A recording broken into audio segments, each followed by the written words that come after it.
Welcome to Phoenix academy. ஜிஎஸ்க்கான answers இப்போ நம்ம பார்க்கலாம். கொஸ்டின் நம்பர் 101 மேட்ச் பொறுத்துக. சென்ட் பிரான்சிஸ் சர்ச்சுங்கிறது எங்க இருக்குன்னு பார்த்தீங்கன்னா கொச்சின்ல இருக்கு. சென்ட் லூயிஸ் ஃபோர்ட்டுங்கிறது பாண்டிச்சேரி. சென்ட் ஜார்ஜ் ஃபோர்ட் நம்ம சென்னையில மெட்ராஸ் செக்ரட்டேரியட் இருக்கு இல்லையா, தலைமையகம் இருக்கிறது.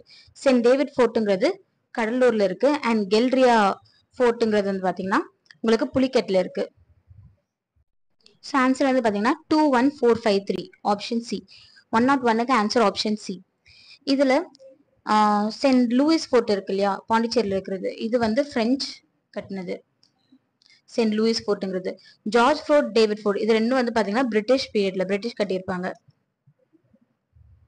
அதே கெல்ரியா ஃபோர்ட்டுங்கிறது வந்து பாத்தீங்கன்னா டச்சோட ஃபோர்ட். ஸோ இந்த மாதிரி டேனிஷ் பீப்புள், டேன்ஸுக்கு தமிழ்நாட்டில் இருக்கிற ஃபோர்ட் வந்துட்டு டிரான்கிவர் தரங்கம்பாடியில் இருக்கும்.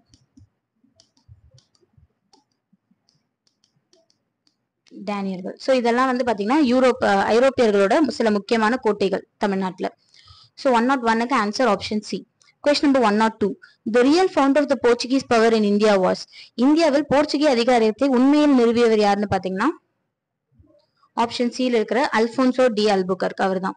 ஸோ வாஸ்கோட காமா வந்து பாத்தீங்கன்னா போர்ச்சுகீஸ்ல ஃபர்ஸ்ட் இந்தியாவுக்கு வந்தவர் வந்து பாத்தீங்கன்னா வாஸ்கோட காமா தான். 1498ல வந்திருப்பாங்க. போர்ச்சுகீஸ்னு இல்ல, ஐரோப்பியர்களே முதல்ல இந்தியாவுக்கு ஒரு சி ரூட் கண்டுபிடிச்சது, கடல் வழி கண்டுபிடிச்சவர் வந்துட்டு வாஸ்கோட காமா தான். அதுக்கப்புறம் வந்து பாத்தீங்கன்னா அவரு சில ஃபோர்ட் எல்லாம் ஆரம்பிச்சுட்டு ட்ரேட் சென்டர், ஃபேக்டரி இந்த மாதிரிலாம் ஆரம்பிச்சுட்டு போயிடுவாரு. ஃபர்ஸ்ட் போர்ச்சுகீஸ் வந்துட்டு இந்தியாவில இருக்கிற பொசிஷன்ஸை இது பண்ணணும்னு சொல்லிட்டு போர்ச்சுகீஸால அப்பாயிண்ட் பண்ணப்பட்ட ஃபர்ஸ்ட் கவர்னர் தான் யாருன்னு பாத்தீங்கன்னா பிரான்சிஸ்கோ டி அல்மீடா. ஸோ 1505ல இருந்து 1509 வரைக்கும் இருந்திருப்பாரு. அவரோட முக்கியமான ஒரு பாலிசி என்னன்னு பாத்தீங்கன்னா முதல் ஆளுநர் ப்ளூ வாட்டர் பாலிசி, நீல நீர் கொள்கை. இவரோட முக்கியமான பாலிசிங்கிறது இது. அதே ரியல் ஃபவுண்டர், உண்மையில் நிறுவியவர் யாருன்னு பாத்தீங்கன்னா அல்போன்சோ டி அல்புகர்க் தான். ஸோ அவர் வந்துட்டு அவரோட மெயினான ஒரு இது என்னன்னா கேபிட்டலை கொச்சின்ல இருந்து கோவாக்கு ஷிஃப்ட் பண்ணியிருப்பாரு. சாரி, கேபிட்டல கொச்சின்ல இருந்து கோவாக்கு ஷிஃப்ட் பண்ணது நினோடி குன்ஹா. அல்போன்சோ டி அல்புகர்க் வந்து கோவாவை கேப்சர் பண்ணியிருப்பாரு, கைப்பற்றி இருப்பாரு சுல்தான் ஆஃப் பிஜப்பூர் கிட்ட இருந்து. பிஜப்பூர் சுல்தான் கிட்ட இருந்து கோவாவை கைப்பற்றினது யாருன்னு பாத்தீங்கன்னா அல்போன்சோ டி அல்புகர்க் தான். அவர் கைப்பற்றின கோவாவை கேபிட்டலா தலைநகரமா அறிவிச்சது யாருன்னு பாத்தீங்கன்னா நினோடி குன்ஹா. சோ அப்போ இவர் தான் வந்து பாத்தீங்கன்னா இவர் இந்த மாதிரி நிறைய கான்குவெஸ்ட் பண்ணி நிறைய புது இடங்களை கேப்சர் பண்றது, கைப்பற்றுறது.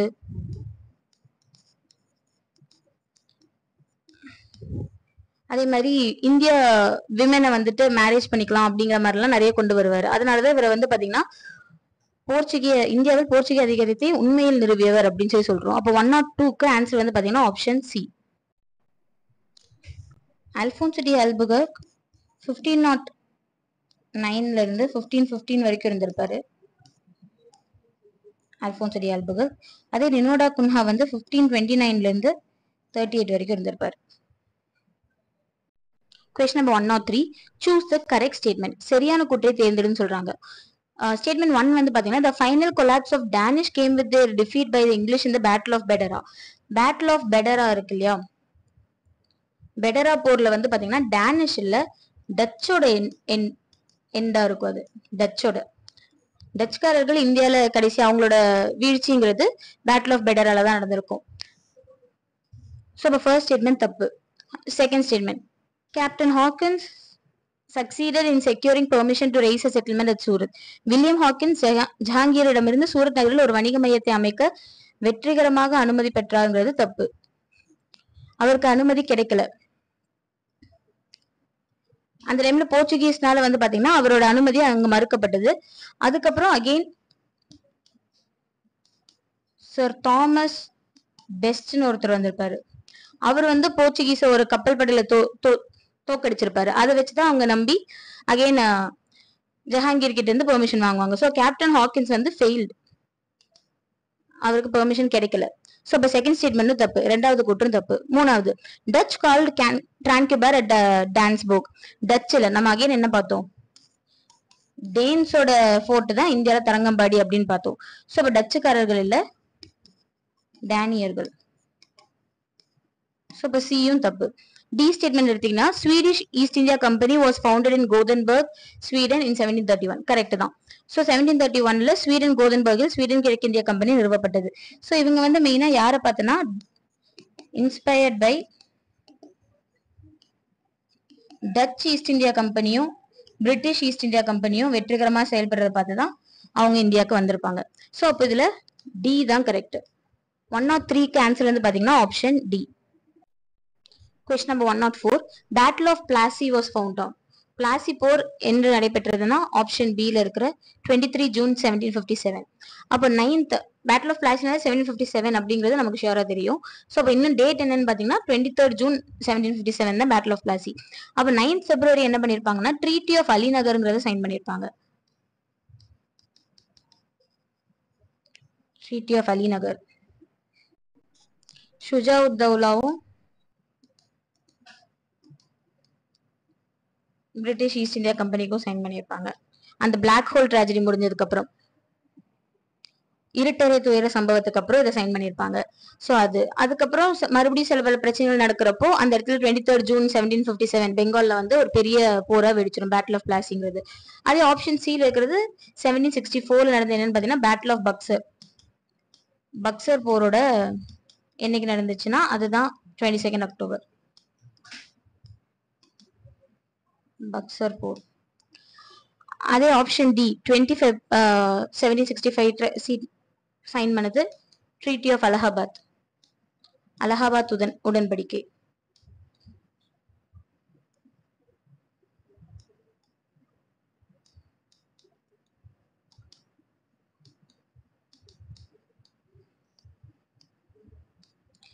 ஸோ ஈஸ்ட் இந்தியா கம்பெனி அதாவது ராபர்ட் கிளைவ் தான். ராபர்ட் கிளைவ் 2 பேர் கூட சைன் பண்ணிருப்பாரு, ஷா அலாம் டு ஷுஜாவுத்தௌலா. 2 பேர் கூட சைன் பண்ணிருப்பாங்க. இதுதான் ஷுஜாவுத்தௌலா, இது வந்து சிராஜுத்தௌலா. சாரி,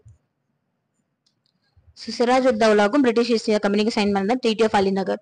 ட்ரீட்டி ஆஃப் அலகாபாத்ங்கிறது ஷா அலாம் டு ஷுஜாவுத்தௌலா 2 பேர் கூட சைன் பண்ணிருப்பாங்க. ஸோ இதுல இருந்து தான் இரட்டை ஆட்சி முறை, டபுள் கவர்மெண்ட்ங்கிறத கொண்டு வருவாங்க.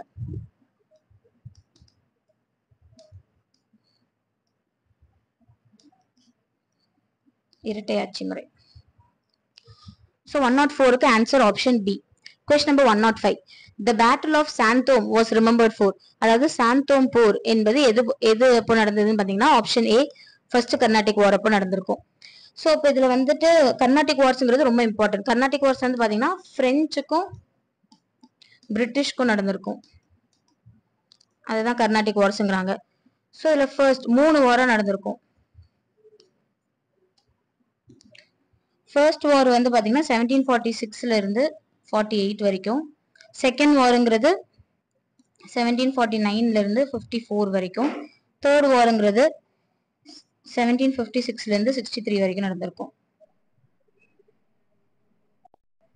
ஸோ அதுல தொடர்புடைய போர்கள் பேட்டில்னு எடுத்துக்கிட்டீங்கன்னா பேட்டில் ஆஃப் அடையார் அப்படின்னா சாந்தோம்னு சொல்லுவாங்க. ஃபர்ஸ்ட் போறப்போ மெயினா நடந்தது பேட்டில் ஆஃப் அடையார் இல்லைன்னா சாந்தோம்னு சொல்லுவாங்க. அதே ரெண்டாவது போறப்போ மெயினா நடந்த பேட்டில்ஸ் என்னன்னு பாத்தீங்கன்னா battle of Ambur, battle of Arcot.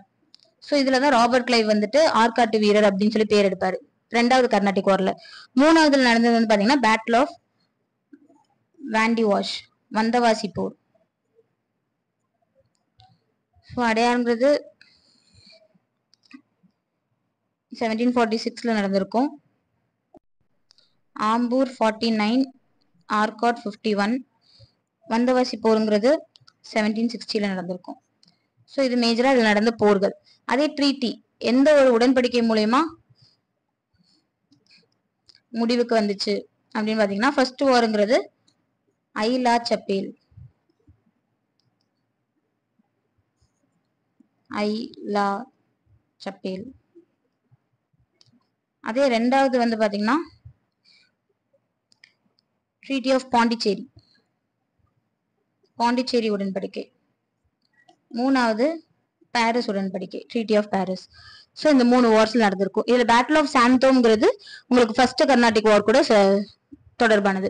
இதுல ஆர்காட்ல தான் வந்து பாத்தீங்கன்னா ராபர்ட் கிளைவ் வருவாடு, ஆர்காட்டு வீரர் அப்படின்னு சொல்லுவாங்க. அதே மாதிரி வந்தவாசி போர், அதுல வந்து பாத்தீங்கன்னா சர் அயர்கூட் அப்படிங்கிறவர் வந்திருப்பாரு. ஸோ இவங்க 2 பேர் தான் மெயினா. இதுல பிரெஞ்சு கவர்னரா வந்து பாத்தீங்கன்னா டுப்ளே ஒரு மெயின் ரோல் பிளே பண்ணியிருப்பாரு. Dupleix French governor. ஸோ 105க்கு ஆன்சர் பாத்தீங்கன்னா option A. Question number 106, choose the wrong pair. தவறான இணையை தேர்ந்தெடுன்னு சொல்றாங்க. ஸோ இல்ல ஃபர்ஸ்ட் ஆங்கிலோ மைசூர் வாருங்கிறது ட்ரீட்டி ஆஃப் மெட்ராஸ் கரெக்ட் தான். செகண்ட் ஆங்கிலோ மைசூர் வாருங்கிறது treaty of Mangalore correct. Third Anglo Mysore வாருங்கிறது ட்ரீட்டி ஆஃப் பாண்டிச்சேரி கிடையாது, ட்ரீட்டி ஆஃப் ஸ்ரீரங்கப்பட்டினம் அதுதான் வந்து பண்ண third Anglo Mysore war. Fourth Anglo Mysore வார்ல ட்ரீட்டியே இருக்காது, ஏன்னா திப்பு சுல்தான் இறந்துருவாரு.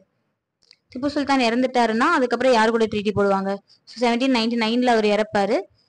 அப்ப வந்துட்டு அதுக்கப்புறம் அதுக்கு ட்ரீட்டிங்கிறதே இருக்காது. ஸோ அப்ப இதுல ராங் பேருங்கிறது 3 and 4 தான், option D.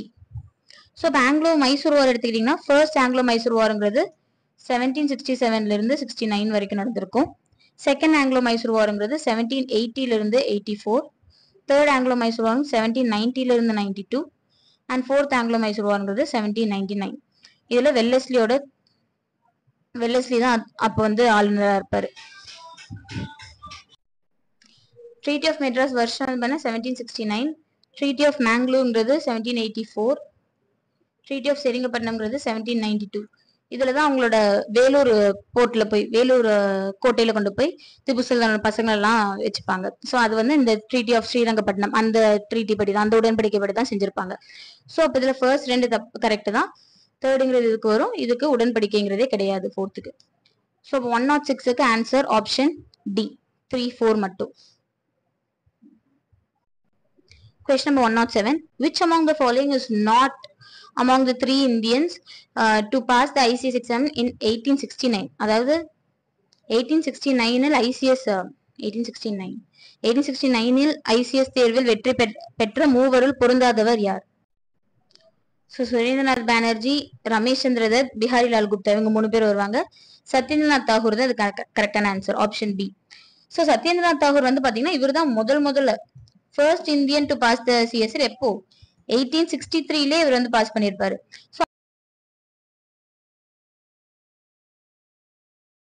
Question number 108. Consider the statements and choose the wrong one.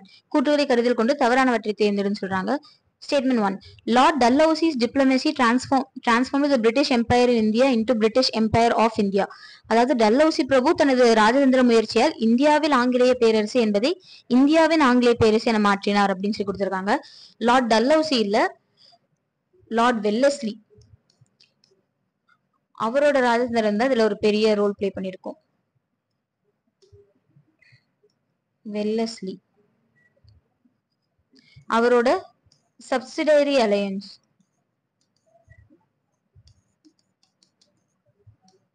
துணைப்படை திட்டம்.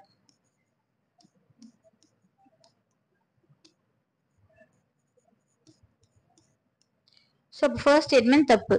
ரெண்டாவது statement, the first Indian state to be annexed under doctrine of lapse. அதாவது வாரிசிறப்பு கொள்கையின் மூலம் இணைத்துக் கொள்ளப்பட்ட முதல் சுதேச அரசு ஹைதராபாத் கொடுத்திருக்காங்க. இல்ல, ஹைதராபாத்ங்கிறது சப்சிடரி அலையன்ஸ் மூலமா, துணைப்படை திட்டம் மூலியமா தான் வந்து பாத்தீங்கன்னா ஹைதராபாத்ங்கிறத இது பண்ணிருப்பாங்க. துணைப்படை திட்டம் மூலியமா ஃபர்ஸ்ட் டாக்டரின் ஆஃப் லேப்ஸ் வாரிசிறப்பு கொள்கை மூலமா இதுபட்ட பகுதி வந்து சத்தாரா 1848ல. சத்தாரா தான் ஃபர்ஸ்ட். ஸோ அப்ப 2 ஸ்டேட்மெண்ட்மே இந்த இடத்துல தப்பு. சூஸ் த ராங் ஒன் கேட்டிருக்காங்க. அப்ப தவறானதுன்னா ஆப்ஷன் சி, போத் 1 and 2, 1 மற்றும் 2 இரண்டும். சப்சிடரி அலையன்ஸ்ங்கிறது 1798ல கொண்டு வந்திருப்பாங்க. ஸோ அது மூலியமா ஃபர்ஸ்ட் இது பண்ணது ஹைதராபாத். அதே டாக்டரின் ஆஃப் லேப்ஸ் மூலியமா ஃபர்ஸ்ட் வந்து சத்தாரா. ஸோ 108க்கு ஆன்சர் வந்து option C. Question number 109. Who published a journal Vivekavardhini? Vivekavardhini பத்திரிகையை வெளியிட்டவர் யாருன்னு பாத்தீங்கன்னா ஆப்ஷன் டில இருக்கிற கந்துக்குரி வீரசலிங்கம் அவர் தான். ஸோ பாக்கி எல்லாமே அந்த டைம்ல ஜேர்னல்ஸ் எல்லாமே கொஞ்சம் இம்பார்ட்டன்ட் பார்த்து வச்சுக்கணும். ராஜாராம் மோகன் ராய் பொறுத்த வரைக்கும் அவரோட ஜேர்னல்ஸ் வந்துட்டு சம்வத் கௌமுதி. சம்பத் கௌமுதிங்கிறது அவரோட இது. அதே மாதிரி மிராத் உல் அக்பர் அப்படிங்கறது ஒன்னு அவரு எழுதியிருப்பாரு. அவரோட நூல்கள்ல, அவரோட மேகசின்ஸ்ல, ரொம்ப பத்திரிகையில ரொம்ப இம்பார்ட்டன் ஆனது. வேற அதே ஆப்ஷன் பில இருக்கிற ஈஸ்வர் சந்திர வித்யாசாகர் எடுத்துக்கிட்டீங்கன்னா தத்துவபோதினி பத்திரிகா அப்படிங்கறது ஒண்ணு லான்ச் பண்ணியிருப்பாரு. அதே மாதிரி வேற வந்து பாத்தீங்கன்னா ஹிந்து பேட்ரியாட் அப்படிங்கறது லான்ச் பண்ணியிருப்பாரு. கோபாலகிருஷ்ண கோகலே பத்தி கொஞ்சம் இம்பார்ட்டண்டா சொல்லணும்னா அவரு சர்வன்ஸ் ஆஃப் இந்தியா அப்படிங்கிற ஒரு இது, சர்வன்ஸ் ஆஃப் இந்தியா சொசைட்டி அப்படிங்கறத ஆரம்பிச்சிருப்பாரு. இந்திய ஊழியர் சங்கம்,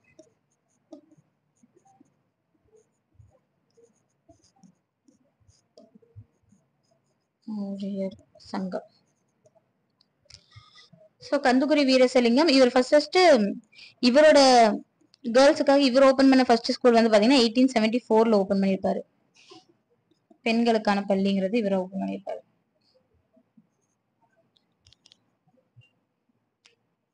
இவரால் தொடங்கப்பட்ட முதல் பெண்களுக்கான பள்ளிங்கிறது 1874ல. சோ அப்போ 109க்கு answer option D.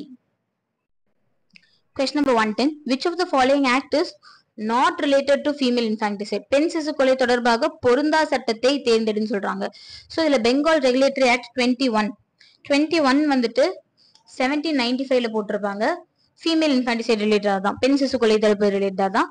And regulating act 1802மே வந்து பாத்தீங்கன்னா பெண் சிசு கொலை எதிர்ப்பா தான். இது பேர்லயே இருக்கு, ஃபீமேல் இன்ஃபான்டிசைட் ஆக்ட், இதுவும் அதுதான்.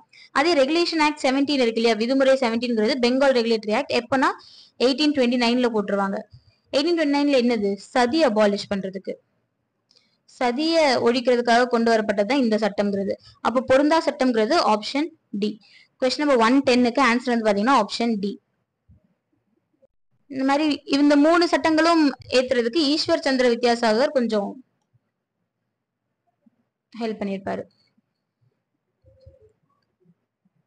இந்த மாதிரி பிரிட்டிஷ் டைம்ல வந்து வேற ஆக்ட்ஸ் எடுத்துக்கிட்டீங்கன்னா ஹிந்து ரீமேரேஜ் ஆக்ட்,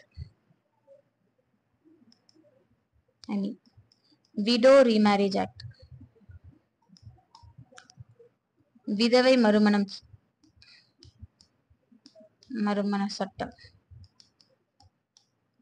1856ல போட்டிருப்பாங்க. வேற வந்து பாத்தீங்கன்னா நேட்டிவ் மேரேஜ் ஆக்ட்,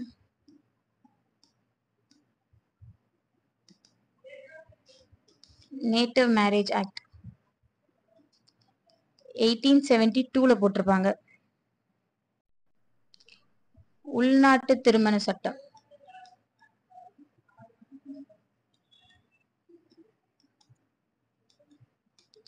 வேற சாரதா ஆக்ட்,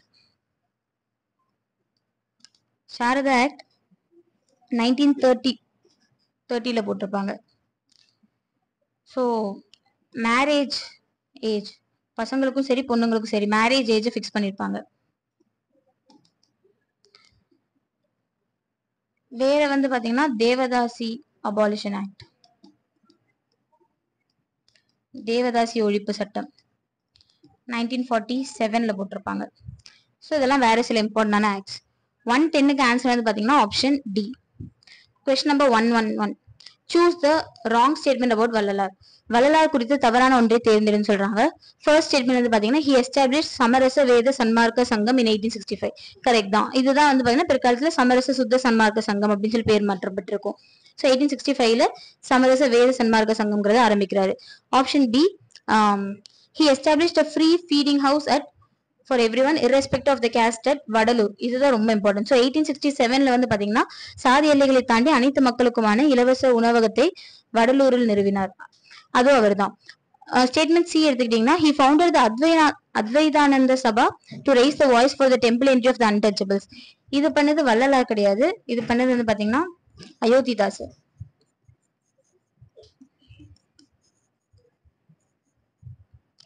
அதே D, Tamil Nadu government announce that his birthday will be observed as benevolence day. Correct தான். October 5 அவர் பிறந்திருப்பாரு. ஸோ அதை வந்து பாத்தீங்கன்னா தனிப்பெரும் கருணை தினமாக கடைபிடிக்கிறது. தமிழ்நாடு கவர்மெண்ட் முடிவு பண்ணிருக்கு. ஓகேவா?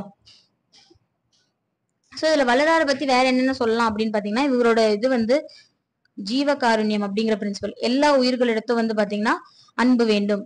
ஜீவகாருண்யம், எல்லா உயிர்களிடத்தும் அன்பு வேண்டும் அப்படிங்கறத சொல்லியிருப்பாரு. அதுக்கப்புறம் இவரோட சாங்ஸ் எல்லாமே கம்பைல் பண்ணி திருவருட்பா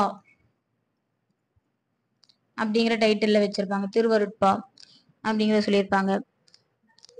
சோ அதே மாதிரி வாடிய பயிரை கண்ட போதெல்லாம் வாடினேன் அப்படின்னு சொல்லிதான் இந்த வடலூர்ல ஃப்ரீ ஃபீடிங் ஹவுஸ் ஆரம்பிப்பாரு. சோ இது எல்லாமே வந்து பாத்தீங்கன்னா வள்ளலாரோட ஸ்பெஷல்னு சொல்லலாம். இதே அயோத்திதாசர் எடுத்துக்கிட்டா, அயோத்திதாசர் அத்வைதானந்த சபான்னு ஆரம்பிச்சிருப்பாரு. அவரும் நிறைய ஆரம்பிச்சிருப்பாரு. ஜான் ரத்தினம் கூட சேர்ந்து திராவிட கழகம் அப்படிங்கறத ஸ்டார்ட் பண்ணிருப்பாரு. அயோத்திதாசர் திராவிட கழகம் ஸ்டார்ட் பண்ணிருப்பாரு. அதுல இருந்து ஒரு மேகசின் தான் வந்து திராவிட பாண்டியன் அப்படிங்கறது அவரோட பத்திரிகை பேரு. மேகசின் திராவிட பாண்டியன்கிறது 1882ல ஆரம்பிச்சிருப்பாரு திராவிட கழகம். அதே மாதிரி 1891ல திராவிட மகாஜன சபாங்கிறத ஆரம்பிச்சிருப்பாரு.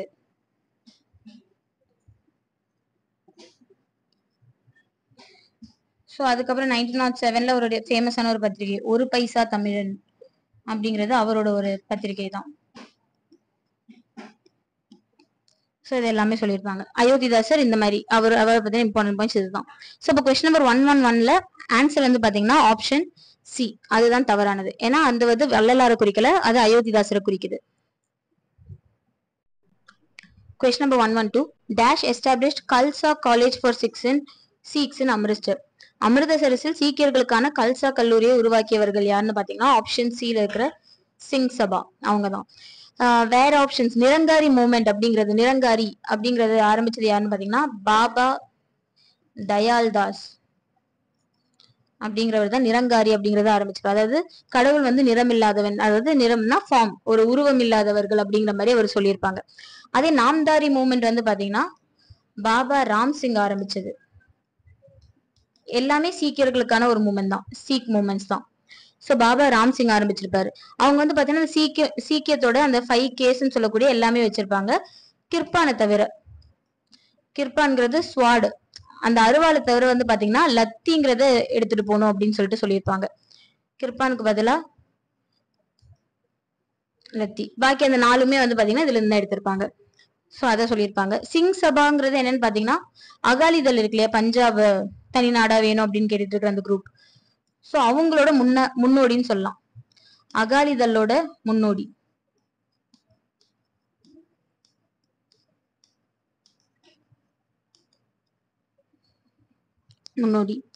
பாகுல் பேப்டைஸ்டு மெம்பர்ஸ், பாகல் திருமுழுக்கு பெற்ற உறுப்பினர்கள் யாருன்னு பாத்தீங்கன்னா அவங்கதான் கல்சா வந்து மெம்பரா இருக்க முடியும். அவங்களுக்கு தான் சிங். Question number 113. Statement 1. கூற்று 1 வந்து பாத்தீங்கன்னா under Mughal administration those appointed to collect the revenue from the land holders were called zamindars. Correct தான். நில உரிமையாளர்களிடமிருந்து நிலவரியை வசூலிக்க பணியமர்த்தப்பட்டவர்களே ஜமீன்தார்கள் ஆவர். அது வந்து முகல் அட்மினிஸ்ட்ரேஷன்ல அப்படி இருந்துச்சு. அதே ஸ்டேட்மெண்ட் 2 வந்து பாத்தீங்கன்னா British permanent settlement was known by different names like zamindari, jagirdari, malguzari, biswedari. அதுவும் கரெக்ட் தான்.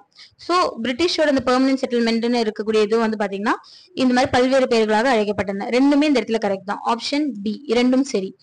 சோ இப்ப இந்த பெர்மனன்ட் செட்டில்மெண்ட் அப்படிங்கறத எடுத்துக்கிட்டீங்கன்னா இத வந்து லார்ட் கார்ன்வாலிஸ் பிரபு தான் இதை வந்துட்டு ஆரம்பிச்சிருப்பாரு. கார்ன்வாலிஸ் பிரபு. சோ எப்பனா 1793ல கொண்டு வந்திருப்பாரு. இது வந்து mostly East India, West Bengal, Bihar, Bengal, Orissa அந்த இடத்துலதான் இதை ஃபாலோ பண்ணிட்டு வந்தாங்க. ஓகேவா? இந்த மாதிரி இன்னும் 2 முறைகள் இருந்துச்சு. இது மெயின் ஃபர்ஸ்ட். ரெண்டாவது வந்து பாத்தீங்கன்னா ரயத்வாரி முறை. ரயத்வாரி முறை அதை இன்ட்ரடியூஸ் பண்ணது யாருன்னு பாத்தீங்கன்னா தாமஸ் மன்ரோ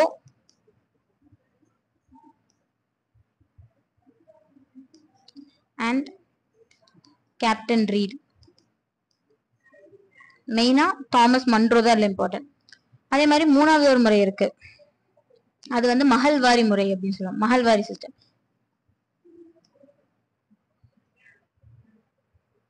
இது எல்லாமே நிலவரி திட்டங்கள். சோ மூணாவது மஹல்வாரிங்கிறது வந்து பாத்தீங்கன்னா பிரெயின் சைல்ட் ஆஃப் ஹோல்ட் மெக்கன்சின்னு சொல்லுவாங்க. ஹோல்ட் மெக்கன்சி அப்படிங்கிறவர் தான் அதை கொண்டு வந்திருப்பாரு. ஸோ 113க்கு ஆன்சர் வந்து பாத்தீங்கன்னா option B, both are correct, இரண்டும் சரி. கொஸ்டின் நம்பர் 114 மேட்ச் பொறுத்துக்க சொல்றாங்க. ஸோ 3 கொடுத்துருக்காங்க. இதுல சாந்தல் ரெப்ளின் எடுத்துக்கிட்டீங்கன்னா சாந்தல் ரெப்ளின் லீட் பண்ணது சித்து அண்ட் கன்ஹூ. எங்க நடந்திருக்குன்னா ராஜ்மஹால் ஹில்ஸ். ஸோ இப்போ A12 இண்டிகோ ரிவல்ட் வந்து பாத்தீங்கன்னா திகம்பர் பிஸ்வாஸ் அண்ட் பிஸ்னஸ் அண்ட் பிஸ்வாஸ் நடத்திருப்பாங்க. எங்கன்னா நதியா டிஸ்ட்ரிக்ட் தான். So 233 B33. பப்னா ரிவோல்ட் எடுத்துக்கிட்டீங்கன்னா கேஷப் சந்திர ராய் நடத்திருப்பாரு. எங்கன்னா யூசப் சாஹி பர்கானால. ஸோ அப்போ இதுக்கு வந்து பாத்தீங்கன்னா ஆன்சர் ஆப்ஷன் சி தான் அது கரெக்டான ஆன்சர். மூணுத்தையும் மேட்ச் பண்ணலாம். ஸோ சாந்தல் ரெப்ளின் வந்து 1855 இருந்து 56 வரைக்கும் நடந்திருக்கும். அதே இண்டிகோ ரிவோல்ட் எடுத்துக்கிட்டீங்கன்னா 1859 இருந்து 60 வரைக்கும். பப்னா ரிவோல்ட்டுங்கிறது 1873 இருந்து 76 வரைக்கும். இது இல்லாம இன்னும் 2 கழகங்கள் இருந்திருக்கு. இது எல்லாமே வந்து பாத்தீங்கன்னா காந்தி வரதுக்கு முன்னாடி பிரிட்டிஷ் எதிர்த்து இந்தியால போராடினது. வேற வந்து பாத்தீங்கன்னா டெக்கன் ரயட்ஸ், தக்கான கழகம்னு சொல்லுவாங்க. டெக்கன் ரயட்ஸ்ங்கிறது 1875ல நடந்திருக்கும். அதே மாதிரி பஞ்சாப் பெசன்ட் மூவ்மெண்ட், பஞ்சாப் விவசாயிகள் இயக்கம். ஸோ பஞ்சாப் பெசன்ட் மூவ்மெண்ட்ங்கிறது 1890 to 900 அந்த ரேஞ்ச்ல நடந்திருக்கும். ஸோ இதுல வேற கொஞ்சம் இம்பார்ட்டன்ட் என்னன்னு பாத்தீங்கன்னா இண்டிகோ ரிவோல்ட் இருக்கு இல்லையா, இதை வந்து ப்ரமோட் பண்றதுக்கு நீல் தர்பான் அப்படிங்கிற ஒரு நாடகம் நடந்திருக்கும். நீல் தர்பன் நடத்தினது யாருன்னு பாத்தீங்கன்னா Dinabandhu Mitra.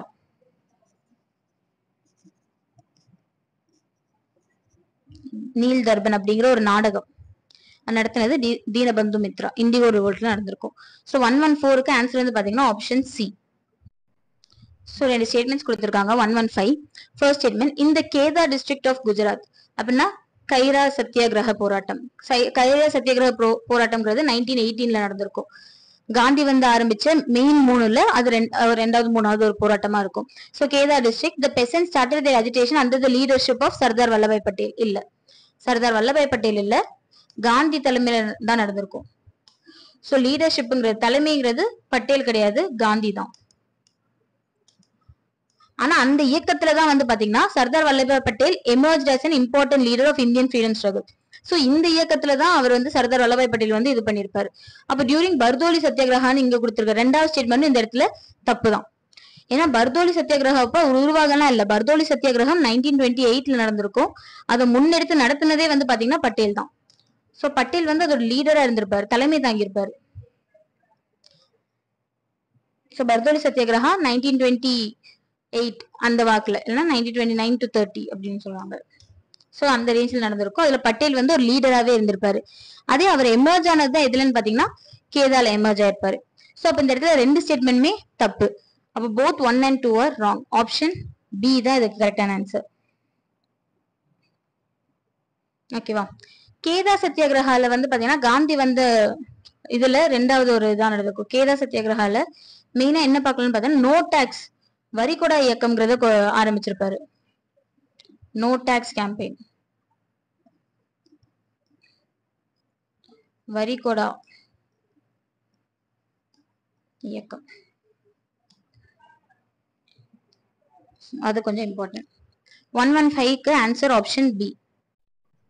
Question number 116 which is known as Ulgulan rebellion great tumult, அதாவது உலுகுலின் கிலன் கிளர்ச்சி, பெரிய கழகம் என்று அறியப்படும் கிளர்ச்சி எதுன்னு பாத்தீங்கன்னா ஆப்ஷன் சில இருக்கிற முண்டா கிளர்ச்சி, முண்டா ரெபிலியன் தான். சோ கோல் வந்து பாத்தீங்கன்னா ரொம்ப முன்னாடியே நடந்திருக்கும். 1831 to 32 அந்த ரேஞ்சில் நடந்திருக்கும். ஷாந்தால் இப்பதான் பார்த்தோம். ஷாந்தால்ங்கிறது 1855ல இருந்து 56 நடந்திருக்கும். முண்டா ரெபிலியன் உங்களுக்கு 1890s அந்த மாதிரி ஸ்டார்டிங்ல ஆரம்பிச்சு 1900 வரைக்கும் இருந்திருக்கும். இது ஒரு முக்கியமான தலைவர் பிர்சா முண்டாவை அரெஸ்ட் பண்ணிருப்பாங்க 1900ல. பிர்சா முண்டா. சோ ஃபரைசி மூவ்மெண்ட் வந்து பாத்தீங்கன்னா அது முஸ்லிம்களோட மூவ்மெண்ட். 1818ல ஆரம்பிச்சிருப்பாங்க. ஹாஜி ஷரியத்துல்லா அப்படிங்கிறவர் ஆரம்பிச்சு அவரோட பையன் துதுமியான், ஹாஜி ஷரியத்துல்லா ஆரம்பிச்சு அதுக்கப்புறம் அவரோட பையன் துதுமியான் அதை கண்டினியூ பண்ணியிருப்பாரு ஃபரைசி மூவ்மெண்ட்ங்கிறத. ஓகேவா? சோ 116க்கு ஆன்சர் வந்து பாத்தீங்கன்னா ஆப்ஷன் சி. வேற முண்டால கொஞ்சம் இன்னும் கொஞ்சம் பார்க்கலாம் அப்படின்னு என்ன பாத்தீங்கன்னா குண்கட்டி வாழ்ந்திருப்பாங்க அவங்களோடது. குண்கட்டி சிஸ்டம், ஜாயிண்ட் ஹோல்டிங், கூட்டு சொத்து. அதே மாதிரி வந்து பாத்தீங்கன்னா பேத் பிஹாரி அப்படிங்கறதையும் அவங்க அனுபவிச்சிருப்பாங்க. ஃபோர்ஸ்ட் லேபர், கட்டாய உழைப்பு.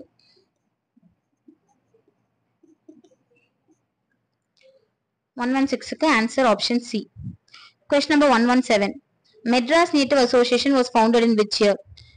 So option A. 1852ல தான் வந்து பாத்தீங்கன்னா மெட்ராஸ் நேட்டிவ் அசோசியேஷன், சென்னை வாசிகள் சங்கம்ங்கிறத ஆரம்பிச்சிருப்பாங்க.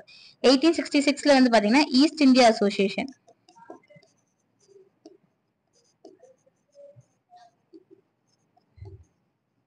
1884ல எடுத்துக்கிட்டீங்கன்னா மெட்ராஸ் மகாஜன சபா.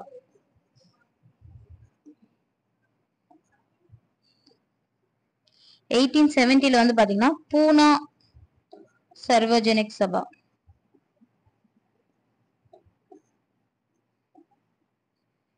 நல்லா ஆரம்பிச்சிருப்பாங்க.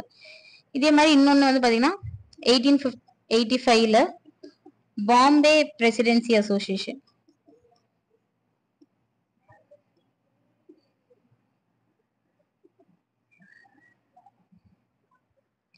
117க்கு answer option A. Question number 118. Inspired by Dash, Gandhi established the Phoenix Settlement 1905 and Tolstoy formed 1910.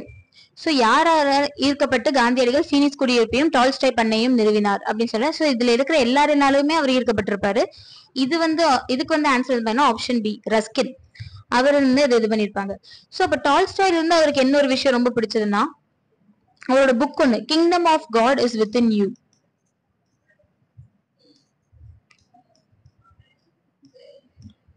Kingdom of God is within you. கடவுளின் அரசாங்கம் உன்னுள் உள்ளது. கடவுளின் அரசாங்கம்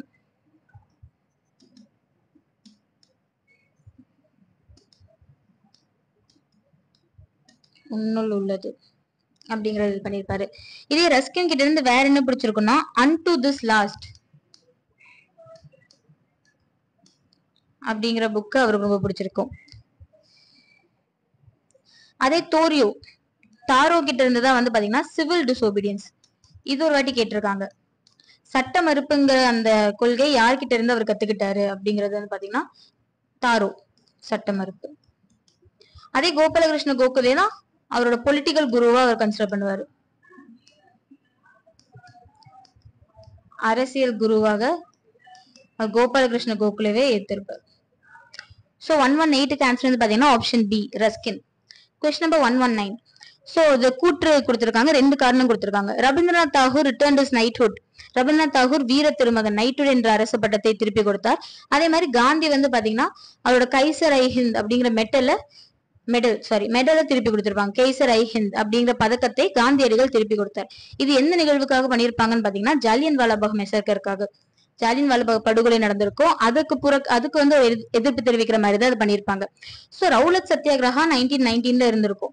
இதுல கொண்டு வந்த சட்டத்தை பிளாக் ஆக்ட் அப்படின்னு சொல்லுவாங்க, கருப்பு சட்டம். சோ ரவுலட் ஆக்ட்ங்கிறது பேசிக்கா என்னன்னு பாத்தீங்கன்னா வெப்பன்ஸ், ஆயுதங்கள் இருந்தா அவங்கள எந்த ஒரு காரணமும் கேட்காம அரெஸ்ட் பண்ணலாம் அப்படிங்கிற பேர்ல நிறைய இந்தியர்களை அரெஸ்ட் பண்ணிட்டு போவாங்க. சோ அந்த ஒரு சட்டத்துக்கு எதிர்ப்பு தெரிவிக்கிறதுக்காக தான், அப்போஸ் பண்றதுக்காக தான் எல்லாரும் வந்து பாத்தீங்கன்னா ஏப்ரல் 13, 1919 ஜாலியன் வாலாபாக் அப்படிங்கிற ஒரு இடத்துல கூடியிருப்பாங்க. சோ அது வந்து அன்னைக்கு வந்து பாத்தீங்கன்னா பைசாகி திருநாள்ங்கிறதுனால கூட்டம்ங்கிறது ரொம்ப அதிகமாவே இருக்கும். அந்த இடத்துல அவங்களை வெளில போக விடாம ஜெனரல் டயருங்கிறவரு அங்க அவ்வளவு பேரை சுட்டு கொண்டிருப்பாங்க. சோ அந்த ஒரு படுகொலைய எதிர்க்க விதமா தான் அவங்க ரெண்டு பேரும் அவங்களோட இது நடத்திருப்பாங்க. சோ இப்ப ரவுலட் சத்தியாகிரகத்துக்காக தான் கூடியிருப்பாங்க. பட் அங்க நடந்த ஒரு ஜாலியன் வாலாபாக் கொலைக்காக தான் வந்து பாத்தீங்கன்னா உங்களுக்கு இது எல்லாமே நடந்திருக்கும். சோ அப்ப மெயினா அவங்க திருப்பி கொடுத்ததுக்கு ரீசன் வந்து பாத்தீங்கன்னா ஜாலியன் வாலாபாக் மெசக்கர். அப்ப R2 மட்டும் தான் கரெக்ட் இந்த இடத்துல. Option C. காரணம் 2 மட்டும் சரி. Question number 120. The three national slogans, அதாவது அல்லாஹு அக்பர், வந்தே மாதரம், ஹிந்து முஸ்லாம் கி ஜெய். வந்தே மாதரம், இந்து முஸ்லிம் வாழ்க இப்படிங்கிற இந்த 3 தேசிய முழக்கங்களை முன்மொழிந்தவர் யாருன்னு பாத்தீங்கன்னா மௌலானா ஷவுக்கத் அலி. Option B. ஓகேவா?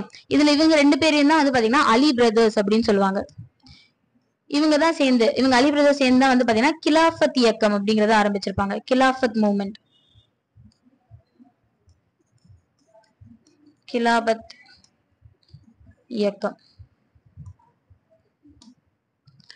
சோ இந்த 3 ஸ்லோகன்ஸ் வந்து பாத்தீங்கன்னா கரெக்ட் தான் அப்படின்னு சொல்லிட்டு முன்மொழிஞ்சவர் யாருன்னு பாத்தீங்கன்னா காந்தி.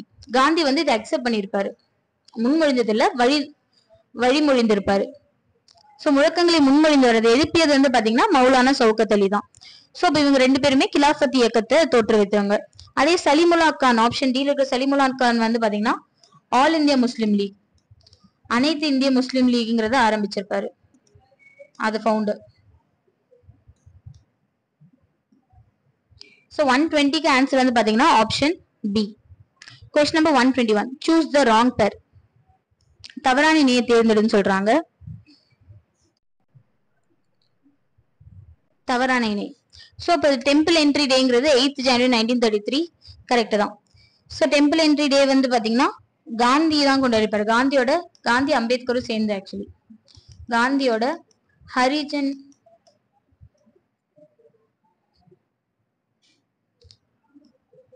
சேவக் சங் அப்படிங்கிற அமைப்பு மூலமா தான் இந்த டெம்பிள் என்ட்ரி டே, கோவில் நுழைவு நாளுங்கிறத கொண்டாடிப்பாங்க. January 8, 1933ங்கிறது correct. அடுத்து காந்தி இர்வின் பேக்ட் வந்து பாத்தீங்கன்னா சைன் பண்ணது எப்போன்னு பாத்தீங்கன்னா 5th March 1931, அதுவும் கரெக்ட். சோ மூணாவது communal award announcement. Communal award announce பண்ணது வந்து எப்போன்னு பாத்தீங்கன்னா 20th September கிடையாது. கம்யூனல் அவார்டு அனௌன்ஸ் பண்ணது 16th August 1932.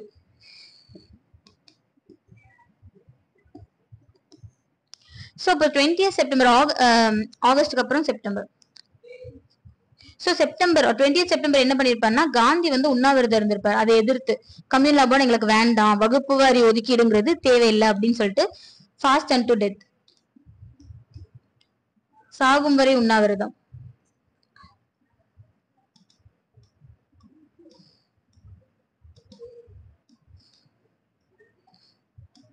அதுதான் செப்டம்பர் 20 நடந்திருக்கும். சோ இப்ப தேர்ட் பேர் வந்து தப்பு.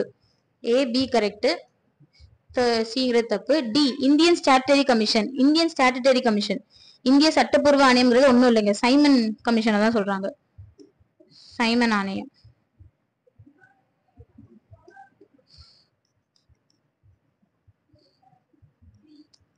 சோ சைமன் கமிஷன் அப்பாயிண்ட் பண்ணது இப்பதான் 8th October 1927 தான். சோ இதுவும் கரெக்ட். D correct. இ வந்து பாத்தீங்கன்னா டைரக்ட் ஆக்ஷன் டே அப்படிங்கிறாங்கல்ல. டைரக்ட் ஆக்ஷன் டே வந்து பாத்தீங்கன்னா 1947 ஆக்சுவலி தமிழ்ல இங்க கொடுத்துருக்கோம் 1947. ஆனா 7ங்கிறது தப்பு.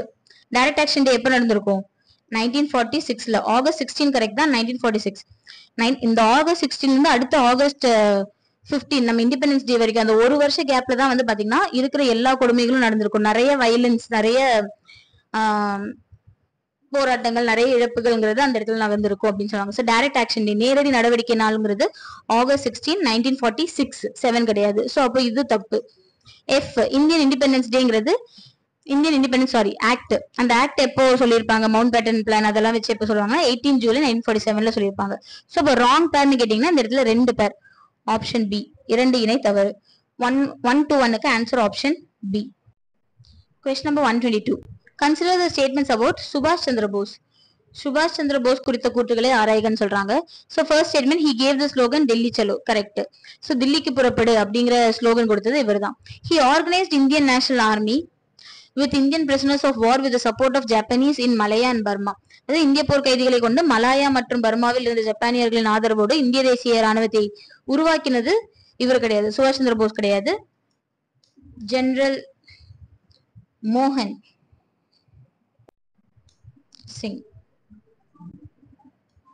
சோ மோகன் சிங்ங்கிறவர் தான் இதை ஆரம்பிச்சிருப்பாரு. சோ இதை மறுசீரமைச்சது ஆசாத் ஹிந்த் ஃபௌஜ். ஆசாத் ஹிந்த் ஃபௌஜ்ங்கிறது ஒண்ணும் இல்ல, ஐஎன்ஏயோட இன்னொரு பேர் தான், இந்தியன் நேஷனல் ஆர்மியோட இன்னொரு பேர் தான் ஆசாத் ஹிந்த் ஃபௌஜ்ங்கிறது. சோ அப்ப அமைப்பை இவர் சீரமைத்தாருங்கிறது உண்மை. அது வந்து சுபாஷ் சந்திர போஸ் தான் பண்ணாரு. சோ 3ஆ பிரிச்சிருப்பாரு. காந்தி பிரிகேட், தமிழ்லயும் பிரிகேடுன்னு தான் சொல்லுவாங்க, நேரு பிரிகேட், ஜான்சி ராணி பிரிகேட் அப்படின்னு சொல்லிட்டு 3 பிரிகேட மறுசீரமைச்சிருப்பாரு. So third statement correct. 4வது statement, he formed the provisional government of free India in Singapore. Correct தான். சிங்கப்பூர் சுதந்திர இந்தியாவின் தற்காலிக அரசாங்கத்தை நிறுவினார். சிங்கப்பூர்ல தான் நிறுவினார். சோ அப்ப இந்த இடத்துல எல்லாமே கரெக்ட், 2 தவிர. அப்ப ஆன்சர் ஆப்ஷன் பி. அனைத்தும் சரி 2ஐ தவிர. 122க்கு answer option B. Question number 123, match the following, பொறுத்துக. சோ சதுர்வேதி மங்கலம் வந்து பாத்தீங்கன்னா ராஜராஜரோட தான், கரெக்ட். சோ திருபுவனை வந்து பாத்தீங்கன்னா, திருபுவனை வந்து பாண்டிச்சேரியில இருக்கு, அங்க வந்து ஒரு வேத கல்லூரி இருக்கு அப்படின்னு சொல்லி சொல்றாங்க. திருவிடைக்கலை வந்து பாத்தீங்கன்னா அங்க வந்து ஒரு லைப்ரரி, நூலகம்ங்கிறது இருக்கு. திருவாவடுதுறையில வந்து பாத்தீங்கன்னா அது வீரராஜேந்திரனோடது, வீரராஜேந்திரனோடது. அவர் வந்து அங்க ஒரு மெடிக்கல் ஸ்கூல் ஆரம்பிச்சாரு அப்படிங்கிற செய்தி இருக்கு, மருத்துவ பள்ளி. சோ அப்ப ஆன்சர் வந்து பாத்தீங்கன்னா 1342 ஆப்ஷன் ஏ.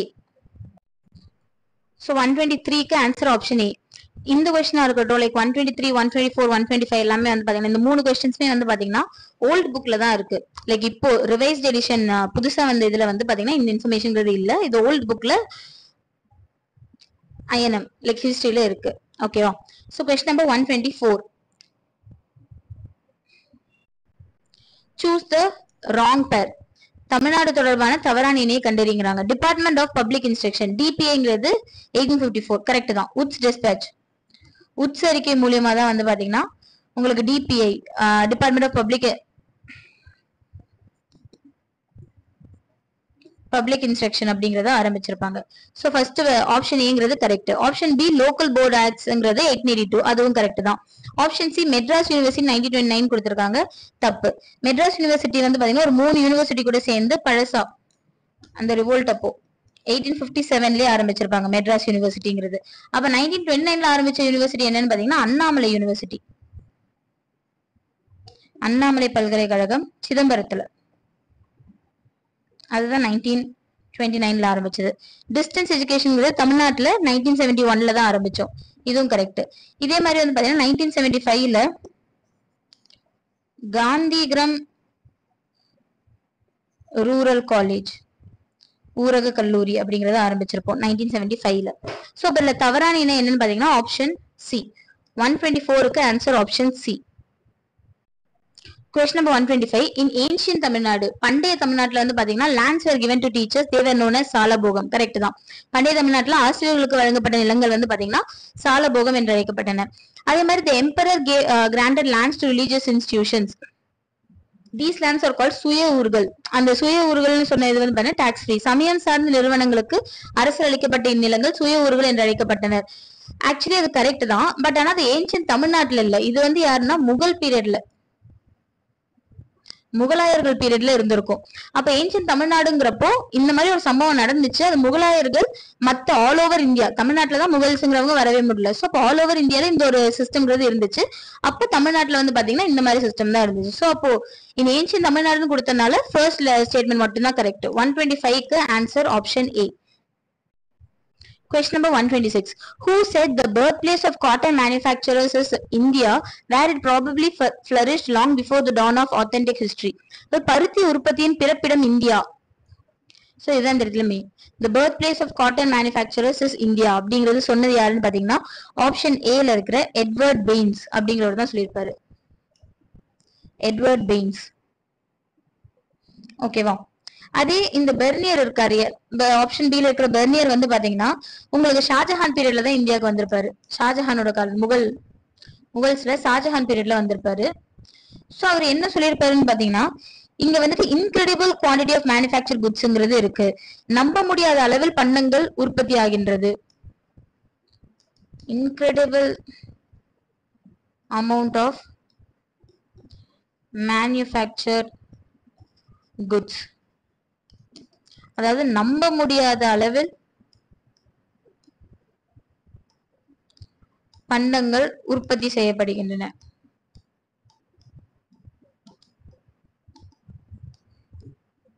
அப்படிங்கறத சொல்லியிருப்பாரு. அதே ஆப்ஷன் சில இருக்கிற டேவர்னியர், அவர் வந்து பாத்தீங்கன்னா பிரெஞ்சுல இருந்து வந்தவர். டவர்னியர்ங்கிறவர் பிரான்ஸ் நாட்டை சேர்ந்தவர். அவர் வந்து பாத்தீங்கன்னா மயிலாசாசனம், பீகாக் த்ரோன், அதை பத்தி எல்லாம் சொல்லியிருப்பாரு. நம்ம இந்தியால இருந்த மயிலாசனம், பீகாக் த்ரோன், அப்புறம் அந்த கார்பெட்ஸ், பட்டு, தங்கம், தரை விரிப்புகள், மினி கார்விங்ஸ், இதை பத்தி எல்லாம் நிறைய அவர் சொல்லியிருப்பாரு. தாதாபாய் நவரோஜிங்கிறவங்க இந்தியால எப்படி பிரிட்டிஷ்காரங்க சுரண்டுறாங்க அப்படிங்கறத சொல்லியிருப்பாங்க. சோ 126க்கு ஆன்சர் வந்து பாத்தீங்கன்னா option A. So question number 127, choose the correct pair. சரியான இணையை தேர்ந்தெடுன்னு சொல்றாங்க. பாம்பேல ஃபர்ஸ்ட் பேப்பர் மில் கொடுத்திருக்காங்க, தப்பு. பாம்பேல வந்து பாத்தீங்கன்னா ஃபர்ஸ்ட் காட்டன் டெக்ஸ்டைல் இண்டஸ்ட்ரிங்கிறத ஆரம்பிச்சிருப்பாங்க. பம்பாயில பருத்தி நூறு பாலைங்கிறது பம்பாயில ஆரம்பிச்சிருப்பாங்க. எப்பன்னா 1854ல. ரிஷ்ரால வந்து பாத்தீங்கன்னா ஜூட் இண்டஸ்ட்ரி, இது கரெக்ட் தான். சோ ஆன்சர் வந்து பாத்தீங்கன்னா ஆப்ஷன் பி தான். ரிஷ்ரால வந்து பாத்தீங்கன்னா 1855ல ஃபர்ஸ்ட் ஜூட் இண்டஸ்ட்ரி, சணல் தொழிற்சாலைங்கிறது ரிஷ்ரா அங்கதான் ஆரம்பிச்சிருப்பாங்க, கல்கத்தா கிட்ட. ஹூக்லி ரிவரை சுத்தி தான் மெயினா, ஹூக்லி ரிவர் பேசன், ஹூக்லி ஆறு சுத்தி. அதே பாலிகஞ்ச்ல வந்து பாத்தீங்கன்னா 1870ல ஃபர்ஸ்ட் பேப்பர் மில்லுங்கிறத ஆரம்பிச்சிருப்பாங்க. பாலிகஞ்ச்ல முதல் காகித ஆலைங்கிறத ஆரம்பிச்சிருப்பாங்க. கான்பூர்ல தான் வந்து பாத்தீங்கன்னா உங்களுக்கு கம்பளி மற்றும் தோல், ஊலன் அண்ட் லெதர் ஃபேக்டரிஸ்ங்கிறது இருக்கும். சோ அப்ப கரெக்டான பேர் எதுன்னு பாத்தீங்கன்னா ஆப்ஷன் பி, ரிஷ்ரால ஜூட் இண்டஸ்ட்ரிங்கிறது. 127க்கு answer option B. Question number 128, match phases of industrial development. தொழிற்சாலை வளர்ச்சியின் கட்டங்கள். So 1950 to 1965ங்கிறது ஒரு 5 year plans, 3 5 year plans வந்து பாத்தீங்கன்னா அந்த டைம்ல சூப்பரா எக்ஸிக்யூட் ஆகி நமக்கு வந்து பாத்தீங்கன்னா தேர்ட், அதாவது துரிதமான வளர்ச்சிங்கிறது இருந்திருக்கும். Strong acceleration in the growth rate of production. அதே அடுத்து என்ன ஆகுதுன்னா 65 to 80 அந்த காலகட்டத்தில் என்ன இருக்குன்னா இந்த 5 year plans எல்லாமே வந்து பாத்தீங்கன்னா கேபிட்டல் குட்ஸை பேஸ் பண்ணி தான் இருந்திருக்கு, மூலதன பொருட்களை பேஸ் பண்ணி தான் இருந்திருக்கே தவிர உங்களுக்கு நுகர்வோர் பொருட்கள்ங்கிறது அந்த இடத்துல பெருசா காட்டப்படல. சோ அதனால இந்த டைம்ல வந்து பாத்தீங்கன்னா பின்னடைவு காலகட்டம்னு சொல்லுவாங்க, பீரியட் ஆஃப் ஸ்ட்ரக்சரல் ரெட்ரோகிரஷன் அப்படிங்கிறாங்க. அதே 80 to 91 அந்த இடத்துல வந்து பாத்தீங்கன்னா கொஞ்சம் கொஞ்சமா அதை ஓவர் கம் பண்ணி அந்த இடத்துல ஒரு மீட்சிங்கிறது ஏற்பட்டிருக்கும். So period of industrial recovery, மீட்பு காலம் அப்படிங்கிறது நடந்திருக்கும். அதே 1991க்கு பின்னர் நமக்கே தெரியும் லிபரலைசேஷன், எல்பிஜிங்கிறது வந்திருக்கும். சோ லிபரலைசேஷன், பிரைவேடைசேஷன், குளோபலைசேஷன் மூணுமே அந்த இடத்துல நடந்திருக்கும். சோ மேட்ச் வந்து பாத்தீங்கன்னா 3124, ஆன்சர் ஆப்ஷன் டி. 128க்கு answer option D. Question number 129, assertion, Lord Ripon is rightly regarded as the father of local self-government in India. Correct தான். ரிப்பன் பிரபு இந்தியாவின் உள்ளாட்சி அமைப்பின் தந்தை என்று அழைக்கப்படுகிறார். Assertion correct. ரீசன் வந்து பாத்தீங்கன்னா famous resolution of 1870 intended to afford opportunities for the development of self governmentங்கிறாங்க. கரெக்ட் தான். 1870ஆம் ஆண்டில் புகழ்பெற்ற தீர்மானம் உள்ளாட்சி அரசாங்கத்தின் வளர்ச்சிக்கான வாய்ப்புகளை வழங்குவதை நோக்கமாக கொண்டிருந்தது. கரெக்ட் தான். ஆனா இதை பாஸ் பண்ணது யாருன்னு பாத்தீங்கன்னா லார்ட் மேயோ கொண்டு வந்தது. சோ அப்போ ரெண்டு ஸ்டேட்மெண்ட்டுமே கரெக்ட். ஆனா இதுக்கான கரெக்டான எக்ஸ்பிளனேஷன்ங்கிறது இதுவான்னு கேட்டா இல்ல. சோ அப்போ option D, both A and R are right, R does not explain A, சரியான விளக்கம் அல்ல அப்படிங்கிறாங்க. ஏன் லார்ட் ரிப்பனை வந்துட்டு father of local self government அப்படின்னு சொல்றோம்னா அவர் 1882ல ஒரு ரெசல்யூஷன், ஒரு தீர்மானம் பாஸ் பண்ணிருப்பாரு உள்ளாட்சி ரிலேட்டடா. சோ அந்த தீர்மானத்தை தான் வந்து பாத்தீங்கன்னா மெக்னா கார்ட்டான்னு சொல்லுவாங்க.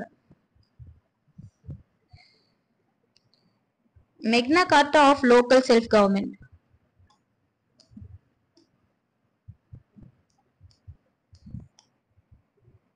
உள்ளாட்சி அரசாங்கத்தின் மகா சாசனம்.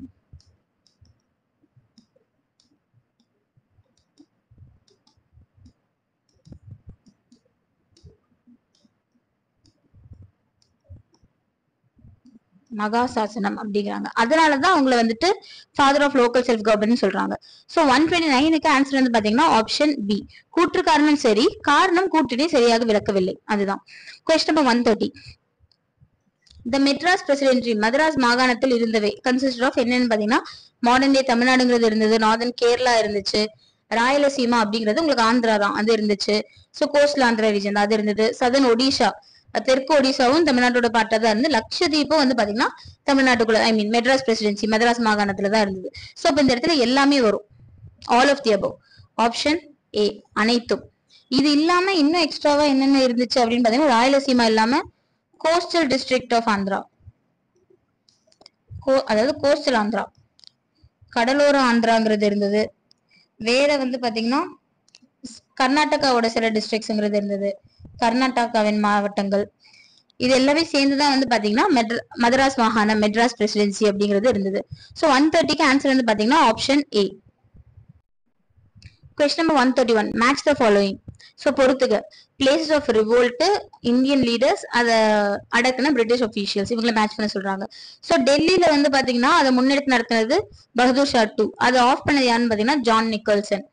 லக்னோல முன்னெடுத்து நடத்தினதுங்கிறது பேகம் ஹஸ்ரத் மஹால், அதை ஆஃப் பண்ணது ஹென்ரி லாரன்ஸ் அப்படிங்கிறவர்.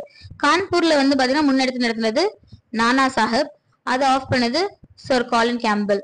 அதே பீகார்ல முன்னெடுத்து நடத்தினது கன்வர் சிங், அதை ஆஃப் பண்ணது யாருன்னு பாத்தீங்கன்னா வில்லியம் டெய்லர். சோ எல்லாத்தையும் மேட்ச் பண்ணோம்னா ஆன்சர் வந்து பாத்தீங்கன்னா ஆப்ஷன் டி. ஓகேவா? இது இல்லாம இன்னும் 2 இடத்துல யாருன்னா ஜான்சி, அப்படின்னா குவாலியர் அப்படிம்பாங்க. குவாலியர் இடத்துல முன்னெடுத்து நடத்தினது யாருன்னு பாத்தீங்கன்னா லட்சுமி பாய், ராணி லட்சுமி பாய் ஆஃப் ஜான்சி. லட்சுமி பாய் கூட சேர்ந்து தாந்தியா தோப்பு இருந்திருப்பாரு.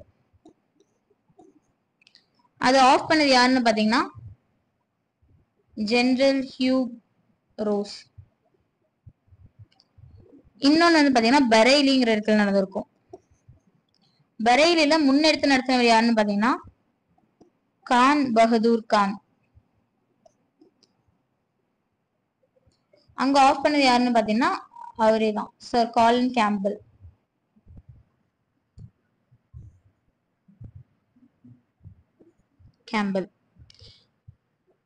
கான்பூர்ல ஆஃப் பண்ண அவரே தான் இதையும் ஆஃப் பண்ணிருப்பாரு. சோ 131க்கு answer option D. Question number 132. Choose the wrong statement regarding பாளையக்கார்ஸ். பாளையக்காரர்கள் குறித்து தவறானதை தேர்ந்தெடு அப்படிங்கிறாங்க. So statement 1 வந்து பாத்தீங்கன்னா it was instituted in 1529 by Vishwanatha the Nayak of Madurai. Correct தான், மதுரை நாயக்கரால் விஸ்வநாதர் அவரால் தான் இது ஆரம்பிக்கப்பட்டது. சோ அப்ப வந்து பாத்தீங்கன்னா அவரோட மினிஸ்டர் ஒருத்தரோட ஹெல்ப் வச்சுதான் ஆரம்பிச்சிருப்பாரு. அச்சுதப்ப முதலியார்னு சொல்லிட்டு ஒரு மினிஸ்டர் சொல்லிதான் ஆரம்பிச்சிருப்பாரு. சோ அப்ப பி, அப்போ நாயக்கர் சிஸ்டம் கீழே, அதாவது விஜயநகர் வந்து பாத்தீங்கன்னா நாயக்கார்ஸ்ங்கிறத அப்பாயிண்ட் பண்ணும். நாயக்கர்ஸ் இன்டர்ன் பாளையக்காரர்கள்ங்கிறத அப்பாயிண்ட் பண்ணுவாங்க லேண்ட் ரெவென்யூ கலெக்ஷனுக்காக. அடுத்து பி வந்து பாத்தீங்கன்னா the eastern Palayams were under the control of Pulithevar, western Palayams were under the control of Kattabomman கொடுத்திருக்காங்க. இது அப்படியே மாறி இருக்கு. சோ ஈஸ்டர்ன் பாளையம்ஸ் வந்து பாத்தீங்கன்னா நாயக்ஸ்ன்னு சொல்லுவாங்க. அதை கண்ட்ரோல் பண்ணது யாருன்னு பாத்தீங்கன்னா கட்டபொம்மன். அதே வெஸ்டர்ன் பாளையம்ஸ மரவாசன்னு சொல்லுவாங்க. அதை கண்ட்ரோல் பண்ணது யாருன்னு பாத்தீங்கன்னா பூலித்தேவர். சோ அப்ப பிங்கிறது தான் இந்த இடத்துல தப்பான statement. So the C statement பாத்தீங்கன்னா by the Carnatic Treaty of 1792 the English got the right to collect taxes. Correct. அந்த ஒரு கர்நாடிக் ட்ரீட்டி, அந்த உடன்படிக்கை போட்டதுனால தான் வந்து பாத்தீங்கன்னா நிறைய பேருக்கு, இவங்களா இருக்கட்டும், பூலித்தேவரா இருக்கட்டும், கட்டபொம்மன், எல்லாருக்குமே நாங்க ஏன் பிரிட்டிஷ்க்கு காசு கட்டணும் அப்படிங்கிற ஒரு கொந்தளிப்புல தான் அவங்க எல்லாருமே அந்த இடத்துல எதிர்ப்பு தெரிவிக்க ஆரம்பிப்பாங்க. சோ அதுக்கு காரணமான ட்ரீட்டிங்கிறது இதுதான், 1792ல போடப்பட்ட கர்நாடக உடன்படிக்கை. அதே மாதிரி இன்னொரு கர்நாடக உடன்படிக்கை under the terms of the Carnatic treaty 1801ல போடப்பட்ட உடன்படிக்கை மூலமா தான் வந்து பாத்தீங்கன்னா உங்களுக்கு பாளையக்காரர் முறைங்கிறதே நீக்கப்பட்டிருக்கும். அபாலிஷ்ட். சோ இது எல்லாமே கரெக்ட், ஆப்ஷன் பி தவிர. 132க்கு ஆன்சர் வந்து பாத்தீங்கன்னா option B. Question number 133. Dash became the meeting ground of the rebel forces of South India. தென்னிந்திய கிளர்ச்சியாளர்களின் சந்திப்பு மையமாக திகழ்ந்தது எதுன்னு பாத்தீங்கன்னா Vellore fort. Option D, Vellore கோட்டை. சோ அதனாலதான் அந்த இடத்துல இவங்களா கூடனால்தான் வேலூர் கழகம்ங்கிறது 1806ல நடந்திருக்கும். Vellore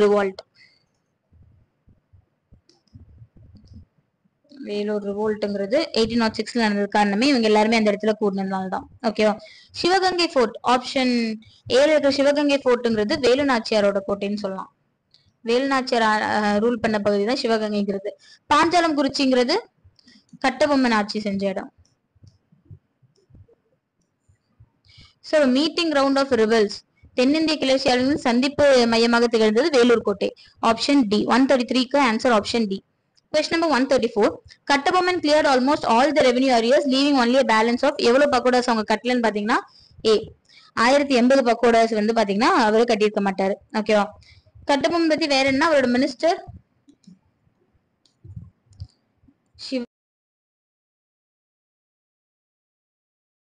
Question number 135. The forces of Dheeran Chinnamalai and Tippu's Diwan Muhammad Ali. திப்புவின் திவான் முகமது அலியின் படையும் தீரன் சின்னமலையின் படையும் எந்த ஆற்றங்கரையில் மோதிக்கொண்டன்னு பாத்தீங்கன்னா நொய்யல். Option B. நொய்யல் ஆற்றங்கரையில மோதிக்கிட்டாங்க. சோ தீரன் சின்னமலை அவரோட ஒரிஜினல் நேம் என்னன்னு பாத்தீங்கன்னா தீர்த்தகிரி. தீர்த்தகிரிங்கிறது தான் அவரோட ஒரிஜினல் நேம்.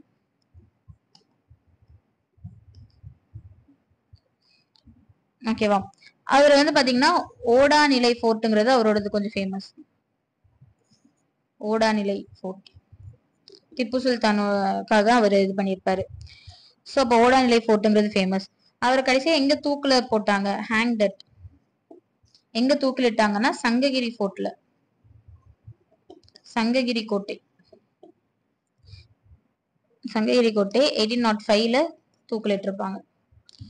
ஸோ 135க்கு ஆன்சர் வந்து பாத்தீங்கன்னா ஆப்ஷன் பி. இதே மற்ற ஆப்ஷன்ஸ் இருக்கு இல்லையா, காவேரி, அமராவதி, பவானி, இதுல ஆக்சுவலி என்னன்னு பாத்தீங்கன்னா நொய்யல், அமராவதி, பவானி எல்லாமே வந்து பாத்தீங்கன்னா காவேரியோட ட்ரிபியூட்டரிஸ், துணை ஆறுகள்.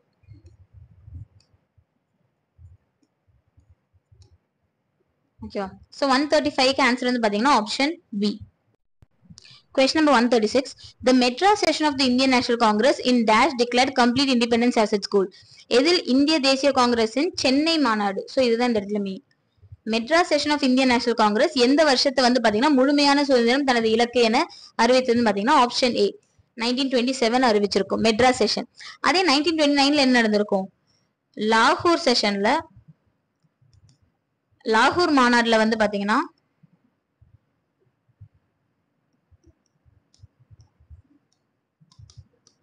லாகூர் மாநாடுல பூர்ண ஸ்வராஜ்யம் அப்படிங்கறத அவங்களோட கோலா, பூர்ண ஸ்வராஜ்யம்ங்கிறத இலக்கா அறிவிச்சிருப்பாங்க.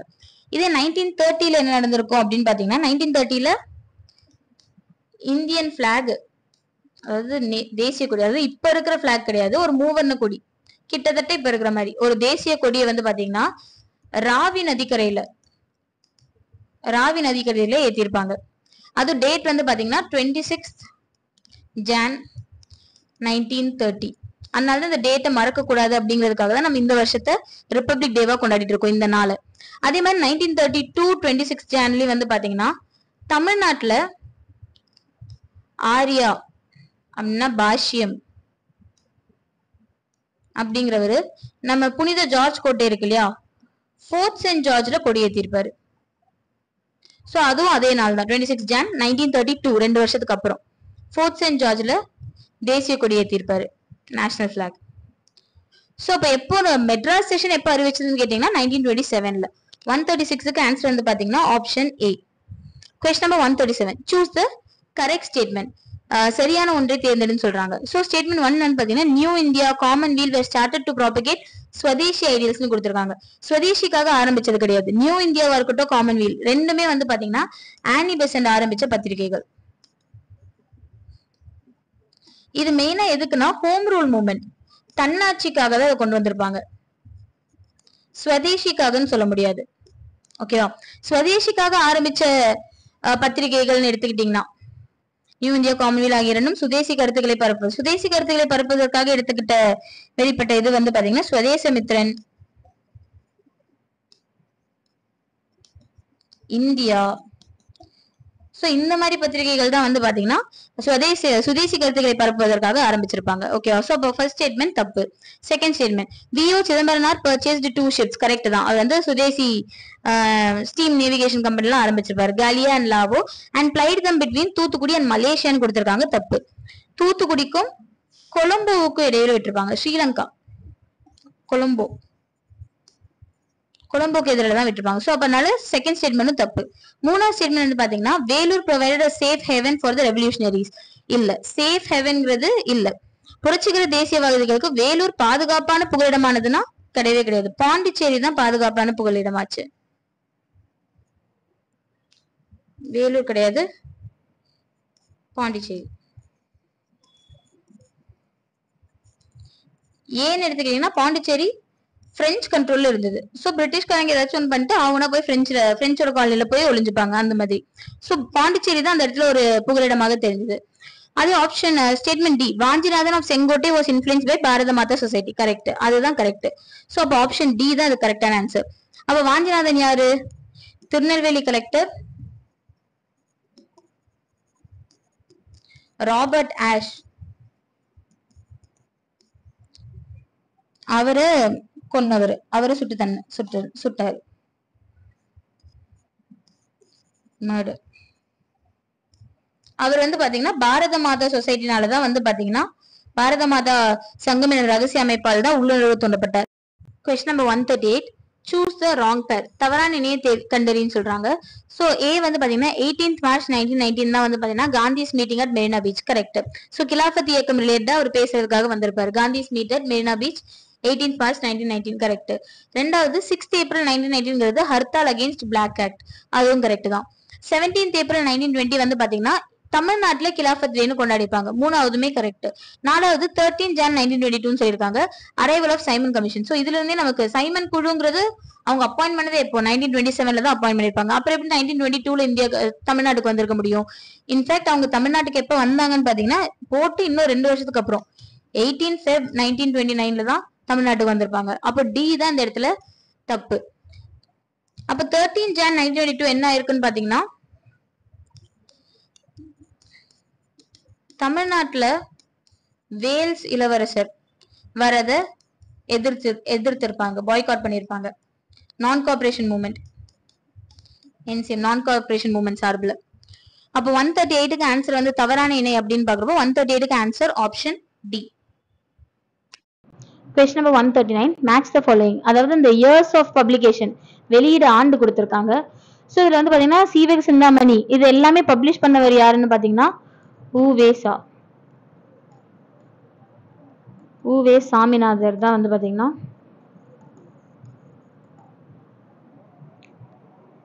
அவர் தான் வந்து பாத்தீங்கன்னா எல்லாமே பப்ளிஷ் பண்ணவர். ஸோ இது எல்லாமே வந்து பாத்தீங்கன்னா ஆக்சுவலி கரெக்டா தான் இருக்கு. சீவக சிந்தாமணிங்கிறது 1887, 10 பாட்டுங்கிறது 1889, சிலப்பதிகாரங்கிறது 1892, புறநானூறு 1894 அண்ட் மணிமேகலைங்கிறது 1898 தான். ஸோ எல்லாமே கரெக்ட். ஆன்சர் வந்து பாத்தீங்கன்னா ஆப்ஷன் ஏ 1 2 3 4 5. இது இல்லாம வேற என்னென்ன பண்ணிருப்பாங்கன்னு பாத்தீங்கன்னா புறப்பொருள் வெண்பா மாலை,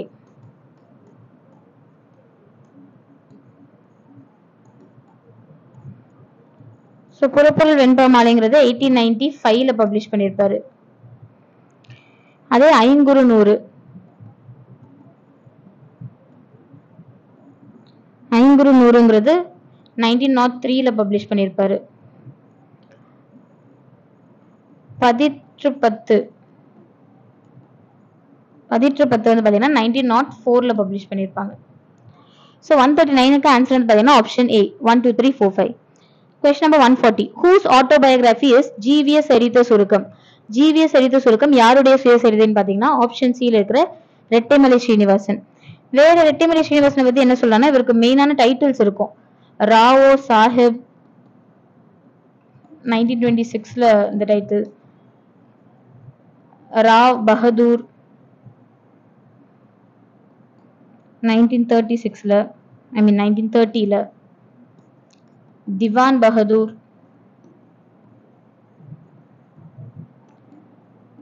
1936ல, 1930 1936ல வந்து போட்டிருப்பாங்க. ஸோ இதெல்லாமே வந்து பாத்தீங்கன்னா அவருக்கான இதுதான். வேற இந்த ஜீவித சரித சுருக்கம்ங்கிறது 1939ல பப்ளிஷ் பண்ணிருப்பாரு. ஆப்ஷன்ஸ்ல இருக்கிற வேற மயிலை சின்னதம்பி ராஜா, அவர் வந்து எம்சி ராஜாங்கிறவர் என்னன்னு பாத்தீங்கன்னா உங்களுக்கு அவர் தான் first elected legislative council member from depressed classes, தாழ்த்தப்பட்டோர் பிரிவினரிலிருந்து தாழ்த்தப்பட்டோர்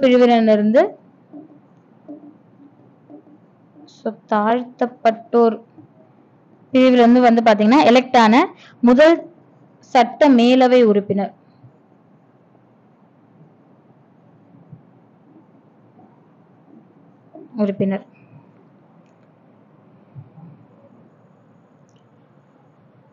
சோ சிங்காரவேலுங்கிறவரு மே டே அப்படிங்கறத கொண்டாடி இருப்பாரு. லேபர் டேங்கிறத கொண்டாடி இருப்பாரு. சோ இந்த மாதிரி 140க்கு ஆன்சர் வந்து பாத்தீங்கன்னா option C, Rettamalai Srinivasan. Question number 141.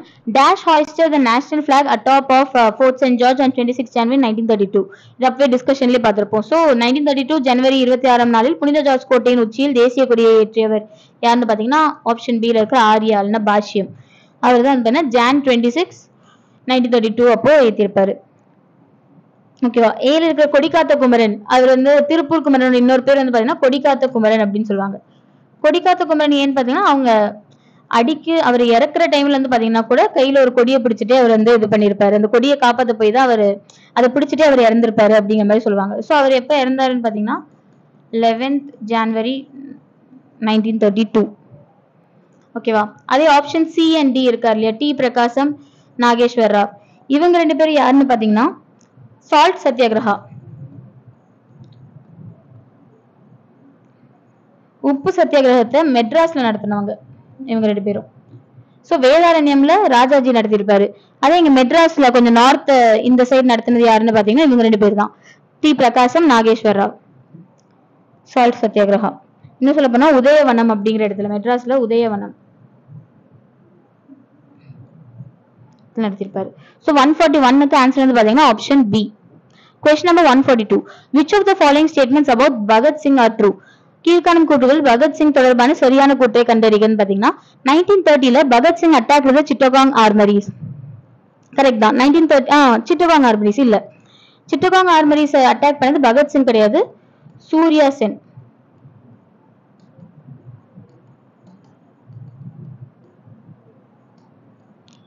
தான் அட்டாக் பண்ணிருப்பாங்க. சோ அப்ப ஃபர்ஸ்ட் ஸ்டேட்மெண்டே வந்து பாத்தீங்கன்னா தப்பு.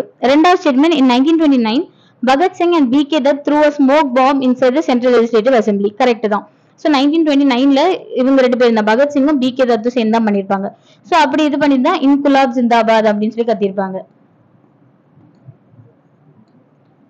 சோ இதுதான் வந்து பாத்தீங்கன்னா இப்ப ரீசெண்டா நம்ம புது பார்லிமெண்ட் பில்டிங்ல இந்த மாதிரி ஒரு நிகழ்வு நடந்துச்சு. அதனால இது கொஞ்சம் பார்த்து வச்சுக்கோங்க. 1929 வருஷத்துல பகத் சிங்கும் B.K. Dutt தான் செஞ்சிருப்பாங்க ஒரு ஸ்மோக். Question number 142.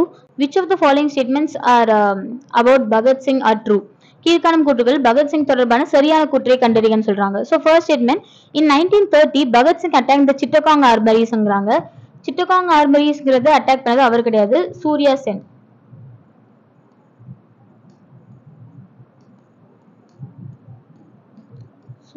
தான் சிட்டகாங் ஆர்மரி அப்படிங்கறத இது பண்ணாரு. அதே second statement, in 1929 Bhagat Singh and B.K. Dutt threw a smoke bomb inside the Central Legislative Assembly Hall. Correct தான். 1929ல தான் நடந்துச்சு. பகத் சிங் தத்துடன் இணைந்து மத்திய சட்டப்பேரவை மீது குண்டு வீசினார். இது வீசிட்டு தான் அவங்க வந்து பாத்தீங்கன்னா இன்குலாப் ஜிந்தாபாத் அப்படின்னு சொல்லியிருப்பாங்க. சோ இதுதான் இப்போ ரீசெண்டா நம்ம புது செக்ரட்டேரியட்லயுமே வந்து பாத்தீங்கன்னா இந்த இன்சிடென்ட் தான் ரிப்பீட் பண்ணிருப்பாங்க, இன்குலாப் ஜிந்தாபாத் அப்படின்னு சொல்லிட்டு. சோ அதனால இதை கொஞ்சம் பாத்துக்கோங்க. 1929ல நடந்துச்சு. Bhagat Singh and B.K. Dutt ரெண்டு பேரும் தான். அதுவும் இல்லாம இன்னும் என்ன சொல்லுவாங்கன்னா லாங் லிவ் புரோட்டிலேரியட் அப்படின்னு சொல்லுவாங்க. அதாவது பாட்டாளி வர்க்கம் வாழ்க.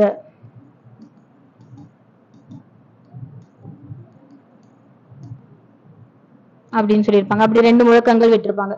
ஸோ ஸ்டேட்மெண்ட் 2ங்கிறது கரெக்ட் தான். மூணாவது வந்து பாத்தீங்கன்னா in 1925 Bhagat Singh formed Hindustan Republican அப்படின்னு சொல்லியிருக்காங்க. இந்துஸ்தான் குடியரசு படையை நிறுவினது வந்து பாத்தீங்கன்னா பகத் சிங் கிடையாது, இவர் அகைன் சீரமைச்சிருப்பாரு. இதை நிறுவினது யாருன்னு பாத்தீங்கன்னா ராம் பிரசாத் பிஸ்மில்,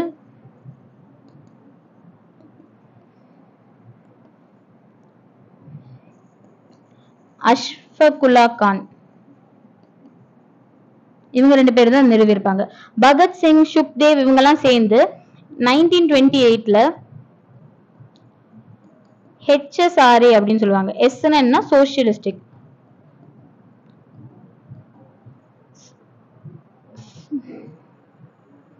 அந்த மாதிரி சமூகம் அந்த மாதிரி சொல்லி கொண்டு வந்திருப்பாங்க.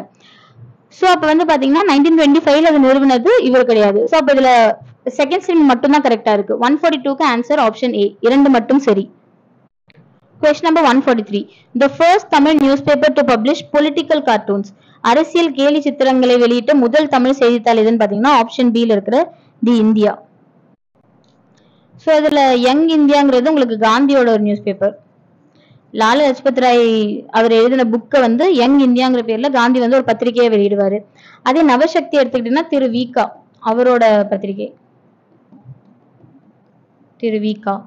அதே சுதேசமித்திரன்கிறத ஆரம்பிச்சது ஜி சுப்பிரமணிய ஐயர்.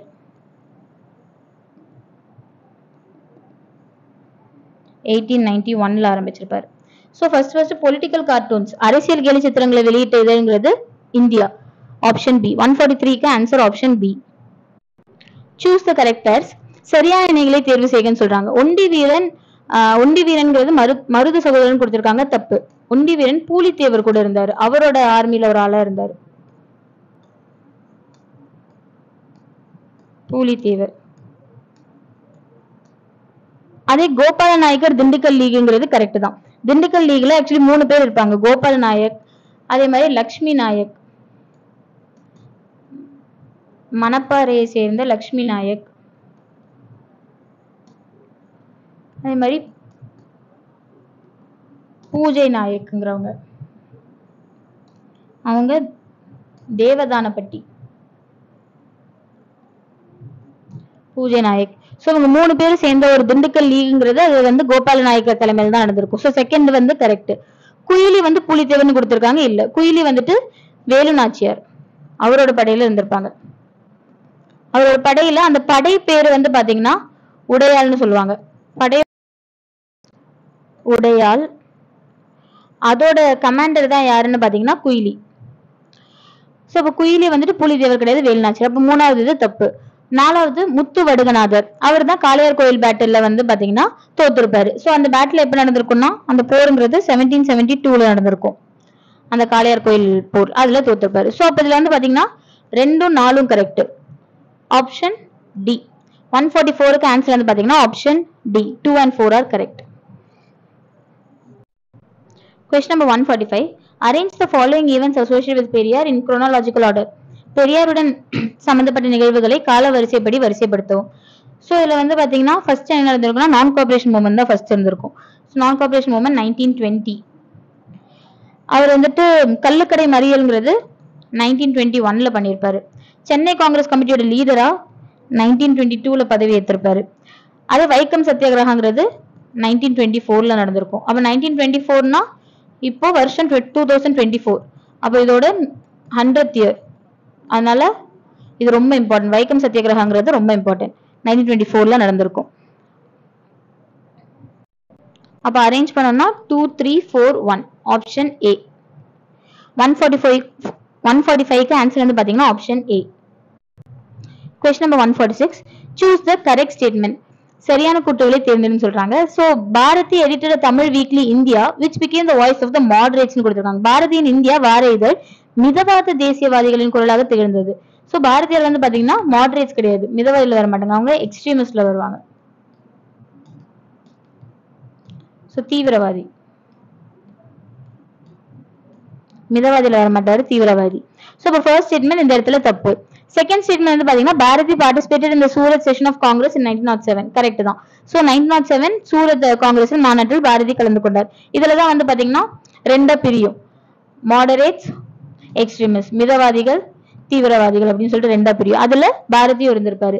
சோ 3வது ஸ்டேட்மெண்ட் வந்து பாத்தீங்கன்னா Chakravarthi Swadeshi Mitra news papers was edited by Bharathi. Correct தான். இது ரெண்டுத்தையுமே பாரதி வந்து பாத்தீங்கன்னா பணியாற்றிருக்காரு, பத்திரிகைகள் பணியாற்றிருக்காரு. தி இந்து அப்படிங்கிற பத்திரிகை வெளியிட்டவர் வந்து பாத்தீங்கன்னா ஜி சுப்பிரமணிய ஐயர். சோ அதுவும் கரெக்ட் தான். அப்ப 146ல வந்து பாத்தீங்கன்னா ஃபர்ஸ்ட் ஸ்டேட்மெண்ட் மட்டும் தான் அந்த இடத்துல தப்பு. அப்ப 2 3 4 ஆப்ஷன் டி. 2 3 4 only correct. 146க்கு ஆன்சர் வந்து பாத்தீங்கன்னா option D. Question number 147. Who was the first person to place the demand for a separate Muslim state in British India? British இந்தியாவில் முதலில் முஸ்லிம்களுக்கான தனி நாடு கோரிக்கையை முன்வைத்தவர் யாருன்னு பாத்தீங்கன்னா ஆப்ஷன் ஏல இருக்கிற முகமது இக்பால். இவர்தான் ஃபர்ஸ்ட் சொல்லியிருப்பாரு. அது எப்ப சொல்லியிருப்பாருன்னா லீகோட ஒரு வருஷம் நடக்கிற ஒரு கான்ஃபரன்ஸ்ல, முஸ்லிம் லீக் இருக்கு இல்லையா, முஸ்லிம் லீகோட வருடாந்திர ஒரு கான்ஃபரன்ஸ்ல அலகாபாத்ல நடந்துச்சு. அலகாபாத்ல 1930 நடந்திருக்கும். அப்பவே அவர் சொல்லியிருப்பாரு இந்த மாதிரி தனி நாடு வேணும் அப்படிங்கிற ஒரு கோரிக்கையை அவர் முன்மொழிஞ்சிருப்பாரு. அதுக்கப்புறம் தான் முகமது அலி ஜின்னா அதை பத்தி பேச ஆரம்பிக்கிறாங்க. ஆக்சுவலி அவர் ஃபர்ஸ்ட் சொன்னேன் அது இன்னும் நல்லா ஃபோர்ஸ்ஃபுல்லா அதை இது பண்ணவர் யாருன்னு பாத்தீங்கன்னா ரஹமத் அலி. சோ இவங்க எல்லாருமே வந்து பாத்தீங்கன்னா அவர் சொன்னதுக்கு அப்புறம் அதை பயங்கரமா முன்மொழிஞ்சு ஆதரவு கொடுத்திருப்பாங்க. கடைசியில மவுண்ட் பேட்டன் திட்டப்படி வந்து பாத்தீங்கன்னா இந்தியா பாகிஸ்தான் ரெண்டா பிரிஞ்சிடும். ஸோ இப்போ 147க்கு ஆன்சர் வந்து பாத்தீங்கன்னா option A. Question number 148. Which of the following is incorrect? பின்வருவற்றில் தவறானவை எவைன்னு கேக்குறாங்க. So the Indian National Congress boycotted the first round table conference. Correct தான். Indian National Congress INC வந்து பாத்தீங்கன்னா first round table conference எப்ப நடந்துச்சு? November 1930 நடந்திருக்கும் லண்டன்ல. So அத வந்து புறக்கணிச்சாங்க. அதுல வந்து அவங்க புறக்கணித்தது கரெக்ட் தான். So second statement Gandhiji attended the second round table conference. Correct தான். காந்தி வந்து second round table conference attend பண்ணாரு. ரெண்டு ஸ்டேட்மெண்ட்மே கரெக்ட். மூணாவது after the second round table conference the Gandhi Irwin pact was sign. இல்ல காந்தி இர்வின் பேக்ட் சைன் பண்ணதுனால தான் வந்து பாத்தீங்கன்னா அவங்க second round table conference Gandhi Irwin pact sign பண்ணதுனால தான் வந்து பாத்தீங்கன்னா Gandhiji second round table conference attend பண்ணிருப்பாரு. So Gandhi Irwin pact sign பண்ணது எப்போன்னு பாத்தீங்கன்னா 5th மார்ச் 1931. அதே செகண்ட் ரவுண்ட் டேபிள் கான்ஃபரன்ஸ்ங்கிறது எப்ப நடந்திருக்கும்னு பாத்தீங்கன்னா 7th செப்டம்பர் 1931. சோ இதுக்கு அப்புறம் தான் அது நடந்திருக்கும். சோ இப்போ தேர்ட் ஸ்டேட்மெண்ட் தான் இந்த இடத்துல வந்து பாத்தீங்கன்னா தப்பானது. சோ சி தான் அது கரெக்டான ஆன்சர். அது the communal award was associated with third round table conference. Correct. மூணாவது ரவுண்ட் டேபிள் கான்ஃபரன்ஸ் வந்து பாத்தீங்கன்னா 17 நவம்பர் to 24 டிசம்பர் 1932 அந்த ரேஸ்ல நடந்திருக்கும். சோ அதுக்கு தான் வந்து பாத்தீங்கன்னா கம்யூனல் அவார்டுங்கிறத ராம்சே மெக்டொனால்ட் கொடுத்திருப்பாரு. வகுப்பு வாரியான இடஒதுக்கீடு அப்படிங்கறத கொடுக்கலாம்னு சொல்லிட்டு அதை வந்து காந்தி எதிர்த்திருப்பாரு. அந்த மாதிரி நிறைய பிரச்சனைகள் அதுக்கப்புறம் நடந்திருக்கும். அதோட ஒரு இதா சைன் பண்ணது பூனா பேக்ட்ங்கிறது. ஓகேவா, பூனா ஒப்பந்தம். சோ 148 பொறுத்த வரைக்கும் ஆன்சர் வந்து எது தப்புன்னு கேட்டீங்கன்னா ஆப்ஷன் சி. 148க்கு answer option C. Question number 149. Who was arrested by the British government for the bomb explosion on 1933 at Srivilliputhur police station? So 1933 ஆண்டு ஸ்ரீவில்லிபுத்தூர் காவல் நிலையத்தில் வெடிகுண்டு வெடித்ததற்காக ஆங்கிலேய அரசால் கைது செய்யப்பட்டவர் யாருன்னு பாத்தீங்கன்னா ஆப்ஷன் சி இருக்கிற காமராஜ். சோ காமராஜர் அந்த இடத்துல குண்டு வெடிப்புல ஈடுபட்டாரா அப்படின்னா இல்ல. அந்த இடத்துல அவரை உள்ள தள்ளணும், அவரை வந்துட்டு அவர் ஒரு பெரிய லீடரா எமர்ஜ் ஆயிட்டு வரப்ப அவர் உள்ள தள்ளுறதுக்காக அவர் மேல ஒரு பொய் வழக்குங்கிறத போட்டிருப்பாங்க. ஃபால்ஸ் அக்யூஸ்ல தூக்கி போட்டிருப்பாரு. சோ அப்போ 149க்கு ஆன்சர் வந்து பாத்தீங்கன்னா option C Kamaraj. Question number 150. Match list 1 and list 2 and select the correct answer using the codes. So resignation of Congress ministryங்கிறது எப்ப நடந்திருக்குன்னா 1939ல. So செகண்ட் வேர்ல்டு வார் அப்போ, இரண்டாம் உலக போர் அப்போ நம்ம பெர்மிஷன் இல்லாம நம்மள அதுல இன்வால்வ் பண்ணிட்டாங்க அப்படிங்கிறதுக்காக காங்கிரஸ் அதுக்கு எதிர்ப்பு தெரிவிக்கிற விதமா பிரிட்டிஷ்க்கு எதிர்ப்பு தெரிவிக்கிற விதமா ஃபுல் மினிஸ்ட்ரியுமே ரிசைன் பண்ணிடும் 1939ல. ஸோ வேர்ல்டு வார் வந்து பாத்தீங்கன்னா 1939ல ஆரம்பிச்சிருக்கும். ஆரம்பிச்ச உடனே இவங்க அந்த இடத்துல இது பண்ணுவாங்க. 1939ல இருந்து 1945 வரைக்கும் நடந்திருக்கும். அது ஆரம்பிச்ச உடனே 1937ல தான் மினிஸ்ட்ரி ஃபார்ம் ஆயிருக்கும். ஃபார்ம் ஆன 2 வருஷத்துலயே நம்மளை கூப்பிடாம நம்ம அதுல கலந்துக்க வச்சுட்டாங்க அப்படிங்கிறதுக்காக நம்ம எதிர்ப்பு தெரிவிக்கிற விதமா ரிசைன் பண்ணிருப்பாங்க. நீல் ஸ்டாச்சு சத்தியாகிரகங்கிறது 1927ல நடந்திருக்கும். ஸோ நீலுங்கிறது உங்களுக்கு கிரேட் ரிவோல்ட் அப்போ ஒரு அந்த அடக்குன ஒரு ஆளுங்கள்ல ஒருத்தர். ஸோ அவருக்காக ஒரு ஸ்டாச்சு வச்சிருப்பாங்க. அதை வந்து அகற்றணும், எங்க மவுண்ட் ரோட்ல வச்சிருப்பாங்க. ஸோ அது வந்து நமக்கு தேவையில்லாத விஷயம். வந்து நம்மள கொடுமைப்படுத்துறவருக்கு ஒரு ஸ்டாச்சு வச்சிருக்காங்க அப்படிங்கறனால அதை அகற்றணும்னு சொல்லிட்டு நிறைய போராட்டம் பண்ணிருப்பாங்க. ஸோ போராட்டம் பண்ணி கடைசியா காங்கிரஸ் ஆட்சிக்கு வந்தோடனே 1937ல தான் வந்து பாத்தீங்கன்னா நீங்க ஒரு 10 வருஷத்துக்கு அப்புறம் 1937ல தான் அதை தூக்கி மெட்ராஸ் மியூசியம்குள்ள வச்சிருப்பாங்க அந்த ஸ்டாச்சுவை. Congress ministry. So quit India ரெசல்யூஷன்ங்கிறது 1942ல பாஸ் பண்ணிருப்பாங்க. இன்னும் டேட் சொல்ல போனா ஆகஸ்ட் 8ஆம் தேதி குவிட் இந்தியா ரெசல்யூஷன் வெள்ளையனே வெளியேறுங்கிற தீர்மானத்தை கொண்டு வந்திருப்பாங்க ஆகஸ்ட் 8, 1942ல. Provincial government of free India already நம்ம பார்த்தோம். இது வந்து யாரு? சுபாஷ் சந்திர போஸ் ஆரம்பிச்சது. ஸோ சுதந்திர இந்தியாவின் மாகாண அரசாங்கங்கிறது சுபாஷ் சந்திர போஸ் எஸ்சி போஸ் உங்களுக்கு சிங்கப்பூர்ல ஆரம்பிச்சிருப்பாரு. எந்த வருஷம்னு பாத்தீங்கன்னா 1943ல ஆரம்பிச்சிருப்பாரு. ஸோ அதுக்கு ஆன்சர் எடுத்துக்கிட்டீங்கன்னா 4321 ஆப்ஷன் சி 4321. 150க்கு answer option C. Question number 151. Arrange in chronological order. கால வரிசைப்படி அடுக்குக.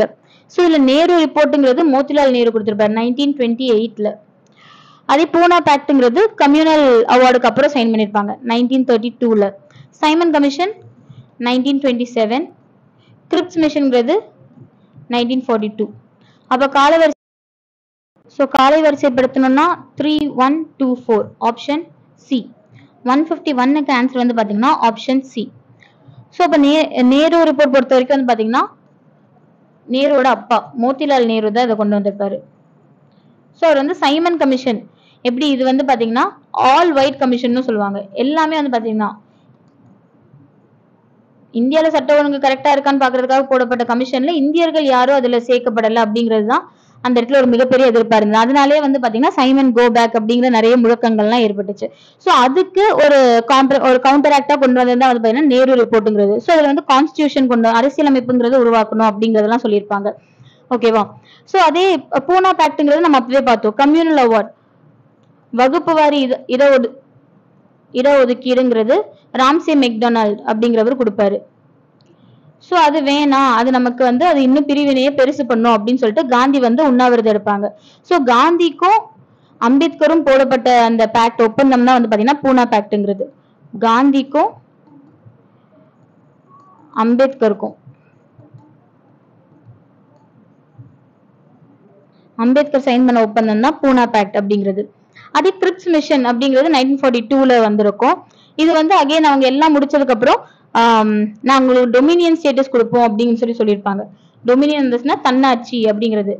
ஸோ அப்போ இனிமே டொமினியன் ஸ்டேட்டஸ்ங்கிறது நமக்கு வேண்டாம், நமக்கு வந்து என்னன்னா இனிமே முழு சுதந்திரம் தான் வேணும்னு சொல்லிட்டு கிரிப்ஸ் மிஷன் பார்த்து காண்டாயி தான் குவிட் இந்தியா மூவ்மெண்ட் வெள்ளையனே வெளியேறு அப்படிங்கிற இயக்கத்தை ஆரம்பிப்பாங்க. ஓகேவா? சோ காந்தி வந்து சொல்லியிருப்பாரு இது வந்து திவாலாகும் வங்கியில் பின் தேதியிட்ட காசோலை அப்படின்னு சொல்லிடுவாங்க. Post dated cheque on crashing bank அப்படின்னு சொல்லியிருப்பாங்க. அந்த cheque post dated cheque on crashing bank திவாலான வங்கியில் பின் தேதியிட்ட காசோலை அப்படின்னு சொல்லியிருப்பாங்க. ஸோ 151க்கு வந்து பாத்தீங்கன்னா answer option C. Question number 152. In which annual sessions of the Indian National Congress made the historic பூர்ண ஸ்வராஜ் டிக்ளரேஷன்? ஸோ இப்போ எந்த ஆண்டு அமர்வில் வரலாற்று சிறப்புமிக்க பூர்ண ஸ்வராஜ் அறிக்கையை வெளியிட்டது அப்படின்னு பாத்தீங்கன்னா ஆப்ஷன் சி 1929 லாகூர்ல தான் வந்து பாத்தீங்கன்னா அது நடந்திருக்கும். 1907 சூரத்ல வந்து பாத்தீங்கன்னா உங்களுக்கு இது ஸ்பிளிட் ஆயிருக்கும். மாடரேட்ஸ் எக்ஸ்ட்ரீமிஸ்ட் மிதவாதிகள் தீவிரவாதிகள் அப்படிங்கிறது பிரிஞ்சிருக்கும். இதே 1920 நாக்பூர் செஷன்ல வந்து பாத்தீங்கன்னா நான் கோஆபரேஷன் மூவ்மெண்ட்ங்கிறது லான்ச் பண்ணிருப்பாங்க. ஒத்துழையாமை இயக்கம் அப்படிங்கறத லான்ச் பண்ணுவாங்க. ஸோ 152க்கு ஆன்சர் வந்து பாத்தீங்கன்னா option C. Question number 153. Who was selected as the president of Council of Action, which was constituted by the Tamil Nadu Congress Committee to execute the civil disobedience movement? அப்ப civil disobedience movement அதாவது சட்ட மறுப்பு இயக்கத்தை நடத்த வந்து பாத்தீங்கன்னா அந்த செயற்குழு தலைவராக தேர்ந்தெடுக்கப்பட்டவர் யாருன்னு பாத்தீங்கன்னா ஆப்ஷன் பி ல இருக்கிற சத்தியமூர்த்தி. சோ அந்த டைம்ல தமிழ்நாடு காங்கிரஸ் கமிட்டியோட ஹெட் யாருன்னு பாத்தீங்கன்னா அது ராஜாஜி தான், அது சி ராஜகோபாலாச்சாரி தான். பட் ஆனா அந்த இடத்துல அந்த கவுன்சில் ஆஃப் ஆக்ஷன் செயற்குழு தலைவராக யார் தேர்ந்தெடுக்கப்பட்டாருன்னா ஆப்ஷன் பி ல இருக்கிற சத்தியமூர்த்தி. சோ 153க்கு ஆன்சர் வந்து பாத்தீங்கன்னா ஆப்ஷன் டி.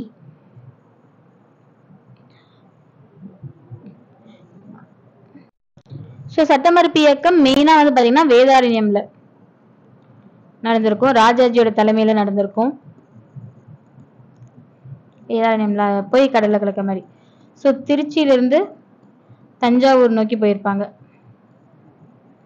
எப்பனா 13th ஏப்ரல் 1930ல ஆரம்பிச்சு 28th ஏப்ரல் 1930 போய் சேர்ந்திருப்பாங்க. அப்பதான் நாமக்கல் கவிஞர்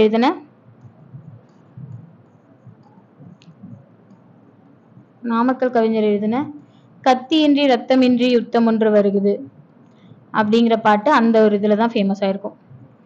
ஓகேவா? சோ 153க்கு ஆன்சர் வந்து பாத்தீங்கன்னா ஆப்ஷன் பி.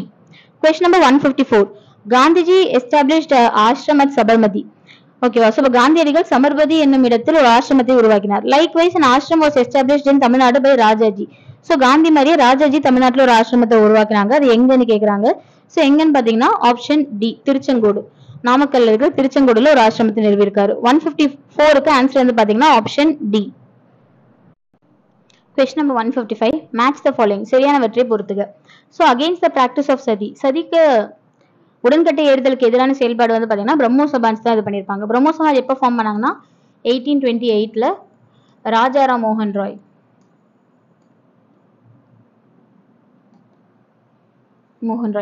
அதே encourage inter marriage among different cost. அது வந்து யாருன்னு பாத்தீங்கன்னா பிரார்த்தன சமாஜ். பல்வேறு சாதிகளுக்கு இடையான கலப்பு திருமணத்தை ஊக்குவித்தல் வந்து பிரார்த்தன சமாஜ். பிரார்த்தன சமாஜ் 1867ல doctor Atmaram Pandurang. Question number 155. Match the following. சரியானவற்றை பொறுத்துக. So against the practice of sati ஆரம்பிச்சது வந்து பாத்தீங்கன்னா பிரம்மோ சமாஜ். இது வந்து 1828ல ஆரம்பிச்சிருப்பாங்க. யார் ஆரம்பிச்சாங்கன்னு பாத்தீங்கன்னா ராஜாராம் மோகன் ராய்.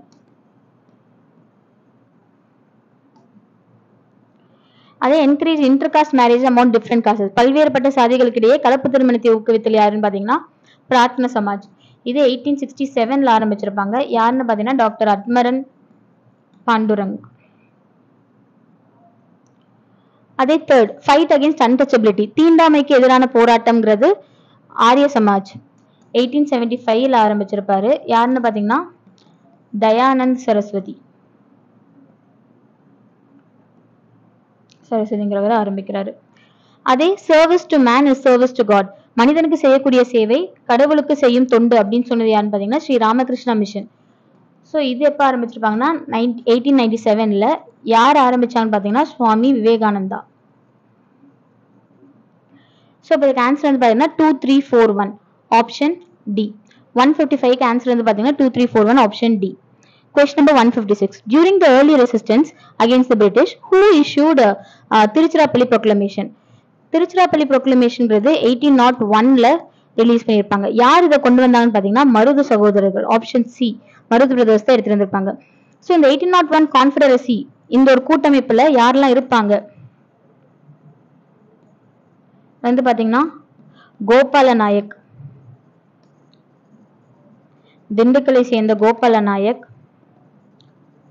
அதுக்கப்புறம் கேரளவர்மா, மலபாரை சேர்ந்த அந்த கேரளவர்மா, அதுக்கப்புறம் இன்னொருத்தர் வந்து பாத்தீங்கன்னா கிருஷ்ணப்ப நாயக் தூண்டாஞ்சி அப்படிங்கிற இடத்த மைசூர். இவங்க 3 பேரும் சேர்ந்து இந்த 3 பிளஸ் 4 மருது பிரதர்ஸ் இவங்க எல்லாருமே சேர்ந்து தான் இந்த திருச்சி ப்ரொக்ளமேஷன்ங்கிறத கொண்டு வந்திருப்பாங்க. ஸோ 156க்கு ஆன்சர் வந்து பாத்தீங்கன்னா option C. So question number 157. Match the following. பொறுத்துக. இது வந்து அவங்க ரிலேட்டட் ஆனது. அப்போ சுவாமி சகஜானந்தாங்கிறது பாத்தீங்கன்னா நந்தனர் கல்வி கழகம் அப்படிங்கிறது அவரு கூட தொடர்புது. ஸோ எம்சி ராஜா வந்து பாத்தீங்கன்னா ஒப்ரஸ்ட் ஹிந்துஸ் அப்படிங்கறது ஆரம்பிச்சிருப்பாரு. அதே பண்டித் அயோத்திதாசன்ங்கிறது தமிழன், ஒரு பைசா தமிழன் அப்படிங்கிறது. வீரசலிங்கம் வந்து பாத்தீங்கன்னா விடோஸ் ஹோம், விதவைகளுக்கான இல்லம் ஆரம்பிச்சிருப்பாரு. ஸோ இப்போ ஆன்சர் வந்து பாத்தீங்கன்னா 3124 ஆப்ஷன் ஏ. 157க்கு ஆன்சர் வந்து பாத்தீங்கன்னா option A. Question number 158. Which was the first statement? Which of the following statements are true in respect to Dr. Muthulakshmi Reddy? So Muthulakshmi Reddyயை பொறுத்தவரை பின்வரும் கூற்றுகள் எது உண்மையானதுன்னு கேக்குறாங்க. She was the first woman in India to get a degree in medicineங்கிறது தப்பு. அவர் வந்துட்டு first degree வாங்கினது வந்து பாத்தீங்கன்னா வேற ஒருத்தங்க ஆனந்தி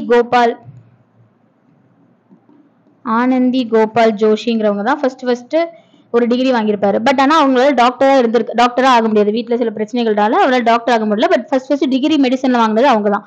பட் ஃபர்ஸ்ட் டாக்டர் ஆனது யாருன்னு பாத்தீங்கன்னா டாக்டர் முத்துலட்சுமி ரெட்டி தான். இந்தியால ஃபர்ஸ்ட் விமன் டாக்டர்ங்கிறது. Second statement, she was the first women legislature in British India, correct. She was the first female student to be admitted in Maharaja's College, correct. Fourth one பண்ணு, she was the first woman president of the Legislative Council, correct. So இப்போ 1 தவிர பாக்கி எல்லாமே correct. 2, 3, 4 option B. 158க்கு answer வந்து பாத்தீங்கன்னா option D. Question number 159. The fort that was not controlled by Pulidevar. பூலித்தேவரின் கட்டுப்பாட்டிற்குள் இல்லாத கோட்டை எதுன்னு பாத்தீங்கன்னா நெற்கட்டும் சிவலா இருக்கட்டும், வாசுதேவநல்லூர், பனையூர் மூணுமே வந்து பாத்தீங்கன்னா அவர் கண்ட்ரோல்ல தான் இருக்குது. சிவகிரி அப்படிங்கிறது தான் அவரோட கண்ட்ரோல்ல இல்ல. இதுல என்னன்னா இந்த 3 போர்ட்ஸுமே வந்து பாத்தீங்கன்னா 16 மே 1761 வந்து பாத்தீங்கன்னா இந்த 3 போர்ட்ஸையுமே கோட்டைகளையுமே யூசப் கான்ங்கிறவர் கைப்பற்றியிருப்பாரு. சோ இவருக்கு பயந்து இவர் புலிதேவரை வீழ்த்துறதுக்காக அப்பாயிண்ட் பண்ணப்பட்டவர் தான் யூசப் கான்ங்கிறவர். சோ அவர் வந்துட்டு அவரோட கோட்டைகள் 3த்தையுமே கைப்பற்றியிருப்பாரு. சோ 159க்கு ஆன்சர் வந்து பாத்தீங்கன்னா option D. Question number 160. The Karachi session in 1931 of the Indian National Congress was presided over. யார் அதுக்கு கராச்சியில் இந்திய தேசிய காங்கிரஸ் மாநாட்டில் தலைமை வகித்தவர் யாருன்னு பாத்தீங்கன்னா ஆப்ஷன் பில இருக்கிற வல்லபாய் பட்டேல். சோ அவர்தான்.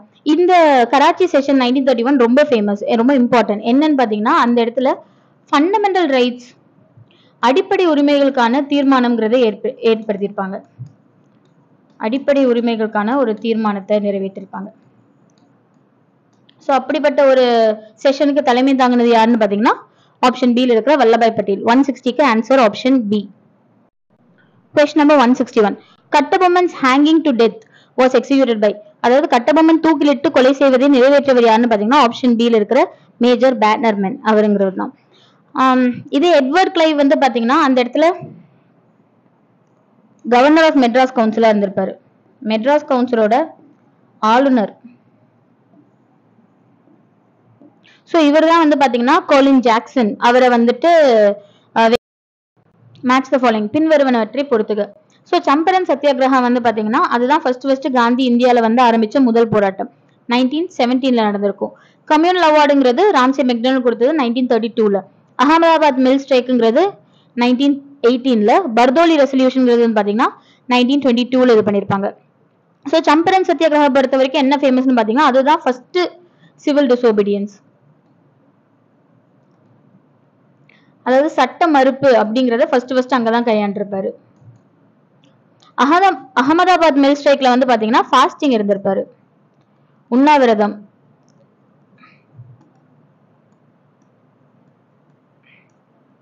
உண்ணாவிரதம்ங்கிறது அகமதாபாத் மில் ஸ்ட்ரைக்ல அவர் கடைபிடிச்சிருப்பாரு. பர்தோலி ரெசல்யூஷன் எதுக்கு ஃபேமஸ்? அது 1922ல பர்தோலி ரெசல்யூஷன்ங்கிறது என்சிஎம் நான் கோஆபரேஷன் மூவ்மெண்ட்ல பர்தோலில ஒரு தீர்மானம் நிறைவேற்றிருப்பாரு. என்ன தீர்மானம்னு பாத்தீங்கன்னா வரிகொடா, no tax campaign.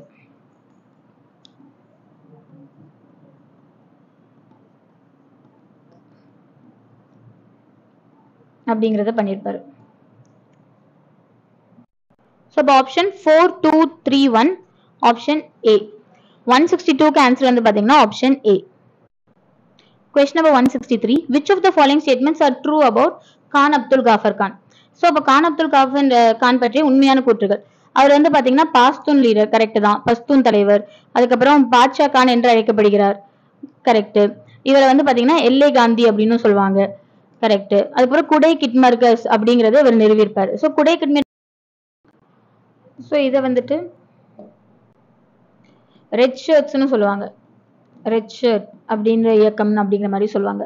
Khan Abdul copper கானை வந்து பாத்தீங்கன்னா எல்ஏ காந்தின்னு கூப்பிடுறதுக்கு மெயின் ரீசன் வந்து பாத்தீங்கன்னா இவர் உப்பு சத்தியாகிரகத்தை அங்க கடைபிடிச்சிருப்பாரு. அதே மாதிரி காந்தி மாதிரியே தான் இருப்பாரு பாக்குறது. காந்தி மாதிரியே ட்ரெஸ், அந்த காதி உடைகள்லாம் அணிந்து அவரை மாதிரியே தான் இருப்பாரு. சால் சத்தியாகிரகாவை வடமேற்கு இந்தியாவில நார்த் வெஸ்ட் இந்தியா அந்த எல்லையில இது பண்ணதுன்னு கான் அப்துல் காஃபர் கான் தான். சோ இப்ப இதுல கொடுத்திருக்க எல்லா ஸ்டேட்மெண்ட்டுமே கரெக்ட். 163க்கு ஆன்சர் வந்து பாத்தீங்கன்னா ஆப்ஷன் டி. 1 2 3 4 சரி, ஓகேவா. அடுத்து Question number 164. Which party observed the Black Day on July 1947 against partition of India? So அப்போ எது இந்திய பிரிவினைக்கு எதிராக ஜூலை 1947 ஆண்டு கருப்பு தினமாக அறிவித்தது? இன்னும் சொல்ல போனா ஜூலை 3 1947 அந்த மவுண்ட் பேட்டன் பிளான் வந்துச்சு இல்லையா, மவுண்ட் பேட்டன் திட்டத்தை எதிர்த்திருப்பாங்க.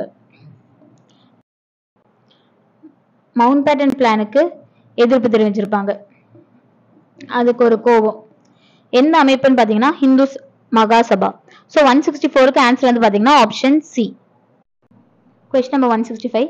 The Congress passed the Quit India Resolution on 8th August 1942 for the following reasons. எதுக்காக? பின்வரும் காரணங்களுக்காக. எந்த காரணங்களுக்காக வெள்ளையனே வெளியேறு என்ற தீர்மானத்தை ஏற்றியது? So failure of the Cripps mission, correct. So 1942ல வந்த கிரிப்ஸ் மிஷனோட தோல்வி. ஸோ அவங்க வந்து டொமினியன் ஸ்டேட்டஸ் கொடுக்குறேன்னு சொன்னாங்க. அது வந்து திவாலான வங்கியில் பின் தேதியிட்ட காசோலை அப்படின்னு சொல்லிட்டு காந்தி கமெண்ட் பண்ணியிருப்பாரு. அதனால எந்த ஒரு யூஸும் இல்லை. இனிமே வெள்ளையனே வெளியேறுங்கிறது தான் நம்மளோட அல்டிமேட் எய்ம் அப்படிங்கறத சொல்லியிருப்பாரு. So first statement correct. ரெண்டாவது, Japanese forces move towards India. Correct தான். இந்தியாவை நோக்கி ஜப்பானிய படைகள் புறப்பட்டதனால் அது ஒரு. ஸோ செகண்ட் வேர்ல்டு வார் அப்போ உங்களுக்கு ஜப்பானீஸ் ஃபோர்ஸஸ்ங்கிறவங்க இந்தியா நோக்கி வர ஆரம்பிக்கும். ஸோ அது ஒரு ரீசன் தான் இருக்கும். ஜின்னாவோட கோரிக்கைங்கிறது இது இருக்காது. அவருக்கு மெயினா முஸ்லீம் ரிலேட்டடான முஸ்லீம்க்கு ஒரு டாமினன்ஸ் வேணுங்கிறது அவரோட கோரிக்கையா இருக்கும். ஸோ அதுக்காக குவிட் இந்தியா லான்ச் பண்ணாங்கன்னு சொல்ல முடியாது. ஃபோர்த் வந்து பாத்தீங்கன்னா to compel the British to accept the demand of Indians for independence. இதுதான் மெயின். ஸோ இந்த ஒரு விஷயத்துக்காக தான் நம்ம மெயினா வந்து பாத்தீங்கன்னா குவிட் இந்தியா வெள்ளையனே வெளியேறு அப்படிங்கிறது பண்ணிருப்போம். ஆங்கிலேயர்கள் இந்தியர்களின் விடுதலை கோரிக்கையை ஏற்றுக்கொள்ள கட்டாயப்படுத்துவதற்காக. டு சப்போர்ட் சோவியத் யூனியன் இல்ல, அவங்கள சப்போர்ட் பண்ணுங்கிறது அவங்க. So to support the Soviet யூனியன்ங்கிறதும் தப்பு தான். அப்போ இந்த இடத்துல ஆன்சர் வந்து பாத்தீங்கன்னா 1, 2 and 4 ஆப்ஷன் ஏ. 165க்கு ஆன்சர் வந்து பாத்தீங்கன்னா option A 1, 2 and 4 are correct. So question number 166. In which district was the Tirumalapuram excavation site location அப்படின்னு சொல்லி கேட்டிருக்காங்களா? திருமலாபுரம் அகழ்வாராய்ச்சி தளம் அமைந்துள்ள மாவட்டம் எது அப்படின்னு சொல்லி கொடுத்துருக்காங்க பாருங்க. ஆக்சுவலா வந்து பாத்தீங்கன்னா புதுசா வந்து ஒரு 4 டிஸ்ட்ரிக்ட்ல அகழ்வாராய்ச்சி தளம் 2024ல வந்து ஸ்டார்ட் பண்றதா வந்து பேசிட்டு இருக்காங்க. அந்த 4 டிஸ்ட்ரிக்ட் தான் இது. ஓகேங்களா? கடலூர், திருப்பூர், தென்காசி அண்ட் கிருஷ்ணகிரிங்க. இதுல நமக்கு இந்த திருமலாபுரம் சைட் வந்து எங்க இருக்கு அப்படின்றதுதான் கொஸ்டின் கேட்டிருக்காங்க. அப்ப வந்து தென்காசியில இருக்கு. ஓகேங்களா? கிருஷ்ணகிரியில எந்த சைட்ல வந்து பண்ண போறாங்க அப்படின்னு பாத்தீங்கன்னா சென்னானூர் அப்படின்ற இடத்துல வந்து பண்ண போறாங்க. அடுத்து திருப்பூர்ல வந்து எங்க பண்ண போறாங்க அப்படின்னு பாத்தீங்கன்னா கொங்கல் நகரம் அப்படின்ற இடத்துல பண்ண போறாங்க. சோ நெக்ஸ்ட் வந்து பாத்தீங்கன்னா கடலூர்ல வந்து மருங்கூர் அப்படின்ற ஒரு இடத்துல அகழ்வாராய்ச்சி தலங்கள் 2024ல அமைக்க போறாங்க. ஓகேங்களா? சோ நெக்ஸ்ட் வந்து பாத்தீங்கன்னா 167 in which year Nilgiri draft project launch அப்படின்னு சொல்லி கொடுத்திருக்காங்க. சோ வந்து பாத்தீங்கன்னா நீலகிரி வரையாடு. ஓகேங்களா? வரையாடு திட்டம் தொடங்கப்பட்ட ஆண்டு. இது எப்ப தொடங்கிருப்பாங்க அப்படின்னு பாத்தீங்கன்னா October 12, 2023ல இந்த திட்டம் வந்து ஸ்டார்ட் பண்ணிருக்காங்க. இது எதுக்காக அப்படின்னு பாத்தீங்கன்னா அந்த வரையாடுகள் இருக்கு இல்லையா, அதோட கவுண்ட வந்து கவுண்ட் எடுக்கிறதுக்காக அது கணக்கெடுப்பு எடுத்து பிளஸ் வந்து அது அழியக்கூடிய உயிரினமா வந்து இருந்துட்டு இருக்கு. அதுல இருந்து அதை வந்து ப்ரொடெக்ட் பண்றதுக்காக வந்து நம்ம பாத்தீங்கன்னா தமிழ்நாடு அரசு, அது மட்டும் இல்லாம இது தமிழ்நாடு அரசோட மாநில விலங்காவும் இருக்கு.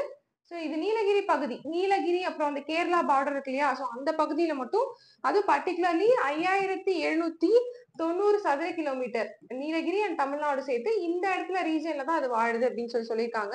அதே மாதிரி அதோட கவுண்ட்டுமே வந்து பாத்தீங்கன்னா வெறும் 3122 அப்படின்றதா இருந்துட்டு இருக்கு. அதை பாதுகாக்கிற விதமா கவர்மெண்ட் வந்து இந்த ஸ்கீம் வந்து லான்ச் பண்ணிருக்காங்க. ஓகேங்களா? சோ இது கணக்கெடுப்பு எடுக்கிறது மூலமா வந்து பாத்தீங்கன்னா WWF. ஓகேங்களா? சோ இது வந்து சொல்லியிருக்கு 2015ல இந்த நீலகிரி வரையாடுகள் வந்து அழிந்து வரும் ஒரு உயிரினமா இருந்துட்டு இருக்கு. சோ அதை வந்து நீங்க பாதுகாருங்க அப்படின்னு சொல்லிட்டு சொல்லியிருப்பாங்க. சோ அதை பேஸ் பண்ணி இந்த ஸ்கீம் வந்து லான்ச் பண்ணிருக்கு தமிழ்நாடு கவர்மெண்ட். ஓகேங்களா? சோ நெக்ஸ்ட் வந்து பாத்தீங்கன்னா கொஸ்டின் நம்பர் 168 பிரவாசி பாரதி திவாஸ். ஓகேங்களா? பிரவாசிய பாரதிய திவாஸ் அப்படின்ற தினம் எப்போ செலிப்ரேட் பண்றாங்க அப்படின்னு கொடுத்திருக்காங்க. சோ நமக்கு Jan 9 அப்படின்னு நம்ம செலிப்ரேட் பண்ணுவோம். ஆக்சுவலா பாத்தீங்கன்னா 1915ல காந்தி இந்த டே அன்னைக்குதான் தென்னாப்பிரிக்கால இருந்து எங்க வந்திருப்பாருன்னா இந்தியாவுக்கு வந்திருப்பாரு. சோ அந்த டேவை தான் நம்ம இப்ப பிரவாசி பாரதி திவாஸ் ஒவ்வொரு வருஷத்துக்கும் 2 years once அப்படின்றத செலிப்ரேட் பண்ணிட்டு இருக்கோம். ஓகேங்களா? சோ 2 வருஷத்துக்கு ஒரு வாட்டி இதை வந்து செலிப்ரேட் பண்ணுவோம். வெளிநாடு வாழ் மக்களோட பங்களிப்பை இந்தியாவில வந்து இன்க்ரீஸ் பண்றதுக்காகவும் அவங்களோட இன்ட்ரெஸ்ட அதிகப்படுத்துறது பிளஸ் வந்து இந்தியாவில பார்ட்டிசிபேஷன் அவங்களோட இன்க்ரீஸ் பண்றதுக்காக கொண்டு வரப்பட்ட ஒரு நாள். இதை வந்து செலிப்ரேட் பண்ணிட்டு இருக்காங்க. ஓகேங்களா? சோ அடுத்து Jan 15 அப்படின்றது வந்து மிலிட்டரி தினம், ராணுவ தினம் அப்படின்னு சொல்லுவோம். சோ அது Jan 24 வந்து பாத்தீங்கன்னா தேசிய பெண் குழந்தைகள் பாதுகாப்பு தினம்.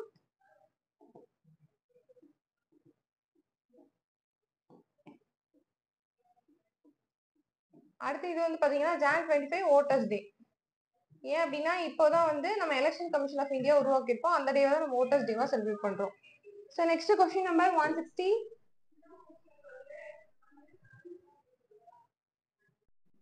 So question number 169. Who is the winner of Arjuna Award 2023 from Tamil Nadu? ஆக்சுவலா அர்ஜுனா அவார்டு வந்து நிறைய பேர் வாங்கியிருக்காங்க. ஓகேங்களா? இந்த வருஷம் அதுல தமிழ்நாட்டை சார்ந்தவங்க யாரு அப்படின்றத நமக்கு கேட்கப்பட்ட கேள்வி. இதுல ஆப்ஷன் ஏல இருக்க வைஷாலி அப்படின்றவங்க தான் தமிழ்நாட்டை சார்ந்தவங்க என்ன வாங்கியிருப்பாங்க அப்படின்னு பாத்தீங்கன்னா இந்த அவார்டை வந்து வாங்கியிருக்காங்க. அதாவது அர்ஜுனா விருது அப்படின்றது வாங்கியிருக்காங்க. ஓகேங்களா? சோ இது நோட் பண்ணிக்கோங்க. மத்தவங்க எல்லாம் வந்து பாத்தீங்க அப்படின்னா இந்த லலித் குமார் அப்படின்றவர் இருக்கார் இல்லையா, சோ இவர் என்ன ஸ்போர்ட்ஸ் அப்படின்னு பாத்தீங்கன்னா மல்யுத்தத்தோட ட்ரெயினரா இருப்பாரு. ஓகேங்களா? அதாவது பயிற்சி அளிப்பவர், பயிற்சியாளர் சொல்லுவோம். இவர் என்ன அவார்டு வாங்கியிருக்காருன்னா துரோணாச்சாரி அவார்டு வந்து வாங்கியிருக்காரு. ஓகேங்களா. சோ நெக்ஸ்ட் வந்து பாத்தீங்கன்னா வினீத் குமார் ஹாக்கி. ஓகேங்களா, ஹாக்கி வாழ்நாள் சாதனை விருதான தயான் சந்த் விருது. ஓகேங்களா, சோ இந்த விருதை வந்து வாங்கியிருக்காரு அப்படின்னு சொல்லியிருக்கோம். சோ நெக்ஸ்ட் வந்து பாத்தீங்கன்னா ஜெயந்த்குமார் அப்படின்றது இருக்கா. சோ ஜெயந்த்குமார் அப்படின்றது வந்து பாத்தீங்கன்னா இவர் என்ன அவார்டு வாங்கியிருப்பாருன்னா டேபிள் டென்னிஸோட ட்ரெயினர். டேபிள் டென்னிஸோட ட்ரெயினரு. சோ இவர் என்ன அவார்ட்னா துரோணாச்சாரியார் அவார்டு. சோ நெக்ஸ்ட் இந்தியாவின் முதல் உள்நாட்டிலேயே தயாரிக்கப்பட்ட ஆளில்லா வான்வழி வாகனம் எது அப்படின்னு சொல்லி கொடுத்துருக்காங்களா. சோ இது வந்து பாத்தீங்க அப்படின்னா சோ நமக்கு திருஷ்டி 10 ஸ்டார் லைனர் அப்படின்றது தான். ஓகேங்களா, சோ இதுதான் இப்போ வந்து உள்நாட்டிலே தயாரிக்கப்பட்ட ஆளில்லா வான்வழி வாகனம் சொல்லி கொடுத்துருக்காங்க. அது விக்ரம் இருக்கா, அது விக்ரம் எஸ் அப்படின்றது வரும். இது வந்து பாத்தீங்கன்னா உள்நாட்டிலேயே தயாரிக்கப்பட்ட ஏவுகணை. ஓகேங்களா, சோ இந்த ஏவுகணை தான் உள்நாட்டிலே முதல் தயாரிச்சு இது பண்ணிருப்பாங்க. சோ இது வந்து பாத்தீங்கன்னு வச்சுக்கோங்களேன், இந்த திருஷ்டி 10 ஸ்டெர்லைனர் அப்படின்றது இது எதுக்காக யூஸ் பண்றாங்கன்னா உளவுத்துறைக்கும் இது வந்து கண்காணிப்பு, அதுல வந்து கண்காணிப்பு பண்றதுக்காகவும் இதை வந்து யூஸ் பண்ணிட்டு இருக்காங்க. சோ அடுத்தது இந்த ஏவுகணை யார் தயாரிச்சிருப்பாங்க, நிறுவனம் வந்து பாத்தீங்கன்னா ஸ்கைரூட் ஸ்பேஸ் அப்படின்ற ஹைதராபாத்தை சார்ந்த நிறுவனம். ஓகேங்களா, சோ இவங்க தான் வந்து இதை வந்து தயாரிச்சிருக்காங்க. சோ நெக்ஸ்ட் கொஸ்டின் நம்பர் 171 பாருங்க. which place or places got first place in space survection award. அதாவது 2023 இது வந்து ஒவ்வொரு வருஷமும் நடத்திட்டு தாங்க இருக்காங்க. ஸோ நிதி நம்ம நாட்டை சார்ந்து எது சிட்டி ஆமா நடத்திட்டே தான் இருக்காங்க. எப்பவுமே வந்து பாத்தீங்கன்னா தொடர்ந்து இந்தூர் சூரத் மாறி வந்துட்டு இருக்கும். அது தொடர்ந்து வந்து பாத்தீங்கன்னா மேக்ஸிமம் இந்தூர் தான் இருந்துட்டு இருந்துச்சு. இந்த வாட்டி வந்து பாத்தீங்கன்னா 2 சிட்டியுமே ஃபர்ஸ்ட் பிளேஸ் வாங்கியிருக்காங்க, சூரத் அண்ட் இந்தூர். ஓகேங்களா, சூரத் குஜராத்ல இருக்கும் அண்ட் வந்து பாத்தீங்கன்னா இந்தூர் எங்க இருக்குன்னா மத்திய பிரதேஷ். ஓகேங்களா, சோ இது 2 தான். அப்ப ஆப்ஷன் சி அப்படின்றது நமக்கான ஆன்சரா இருக்கும். சோ இதை தவிர்த்து சில டேட்டாஸ் எல்லாம் நோட் பண்ணிக்கோங்க. தூய்மையான கங்கை நகரம் அப்படின்னு நம்ம எதை சொல்லுவோம்னா வாரணாசி சொல்லுவோம். சோ இதுவுமே இதுக்கான டேட்டா தான், நோட் பண்ணிக்கோங்க.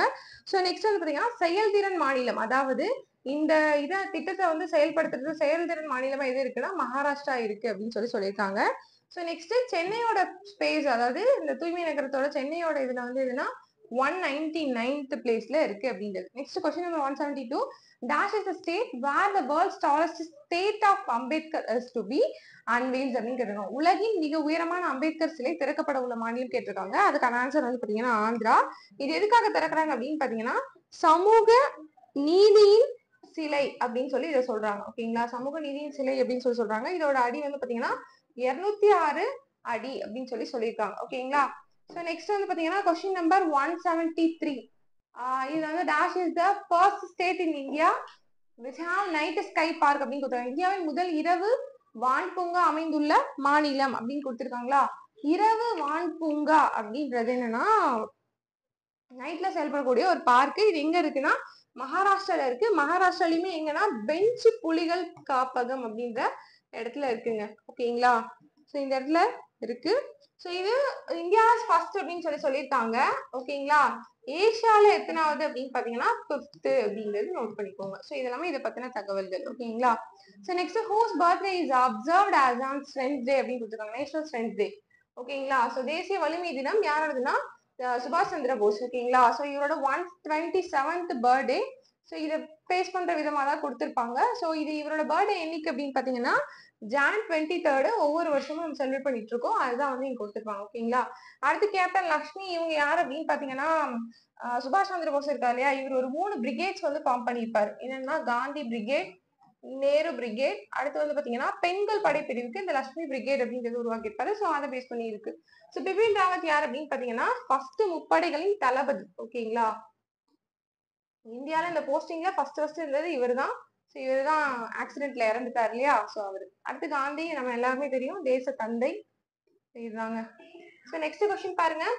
Question number 175. A committee was constituted under whose chairmanship to examine the functioning of the Defense Research and Development Organization அப்படின்னு கொடுத்திருக்காங்க. ஓகேங்களா, விஜய் ராகவன், சந்துரு இந்த மாதிரி கொடுத்திருக்காங்க. பாதுகாப்பு ஆராய்ச்சி மற்றும் மேம்பாட்டு அமைப்பின் செயல்பாடு குறித்து ஆராய யாருடைய தலைமையில் குழு அமைக்கப்பட்டதுன்னு கொடுத்திருக்காங்க. சோ யாருடைய தலைமையில் அப்படின்னு பாத்தீங்கன்னா விஜய் ராகவன் அவரோட தலைமையில தான் வந்து கமிட்டி வச்சிருப்பாங்க. அடுத்து சந்துரு இருக்கார் இல்லையா, சோ இது சந்துரு வந்து பாத்தீங்கன்னா கூர்நோக்கு இல்லங்கள். ஓகேங்களா, கூர்நோக்கு இல்லங்கள் பற்றி ஆராய சோ இவருக்கு வந்து கொடுத்திருக்காங்க. ஜெயா ஜெட்லி கமிட்டி வந்து பாத்தீங்கன்னா பெண்களோட மேரேஜ் ஏஜ் 18ல இருந்து 21 இன்க்ரீஸ் பண்றதுக்காக கொடுத்திருப்பாங்க. ராம்நாத் கோவிந்த் கமிட்டி வந்து பாத்தீங்கன்னா எல்லா இடங்களிலும், நாட்டோட எல்லா இடங்களிலும் ஒரே தேர்தல் அப்படிங்கிற ஒரு நாடு ஒரு தேர்தல் இந்த கமிட்டி பத்தி, அதாவது இந்த இது கொண்டு வந்தா சரியா இருக்குமா சரியா இருக்காதான்னு ஆராயறதுக்காக முன்னாள் குடியரசுத் தலைவர் ராம்நாத் கோவிந்தோட தலைமையில கமிட்டி அமைச்சிருப்பாங்க. ஓகேங்களா?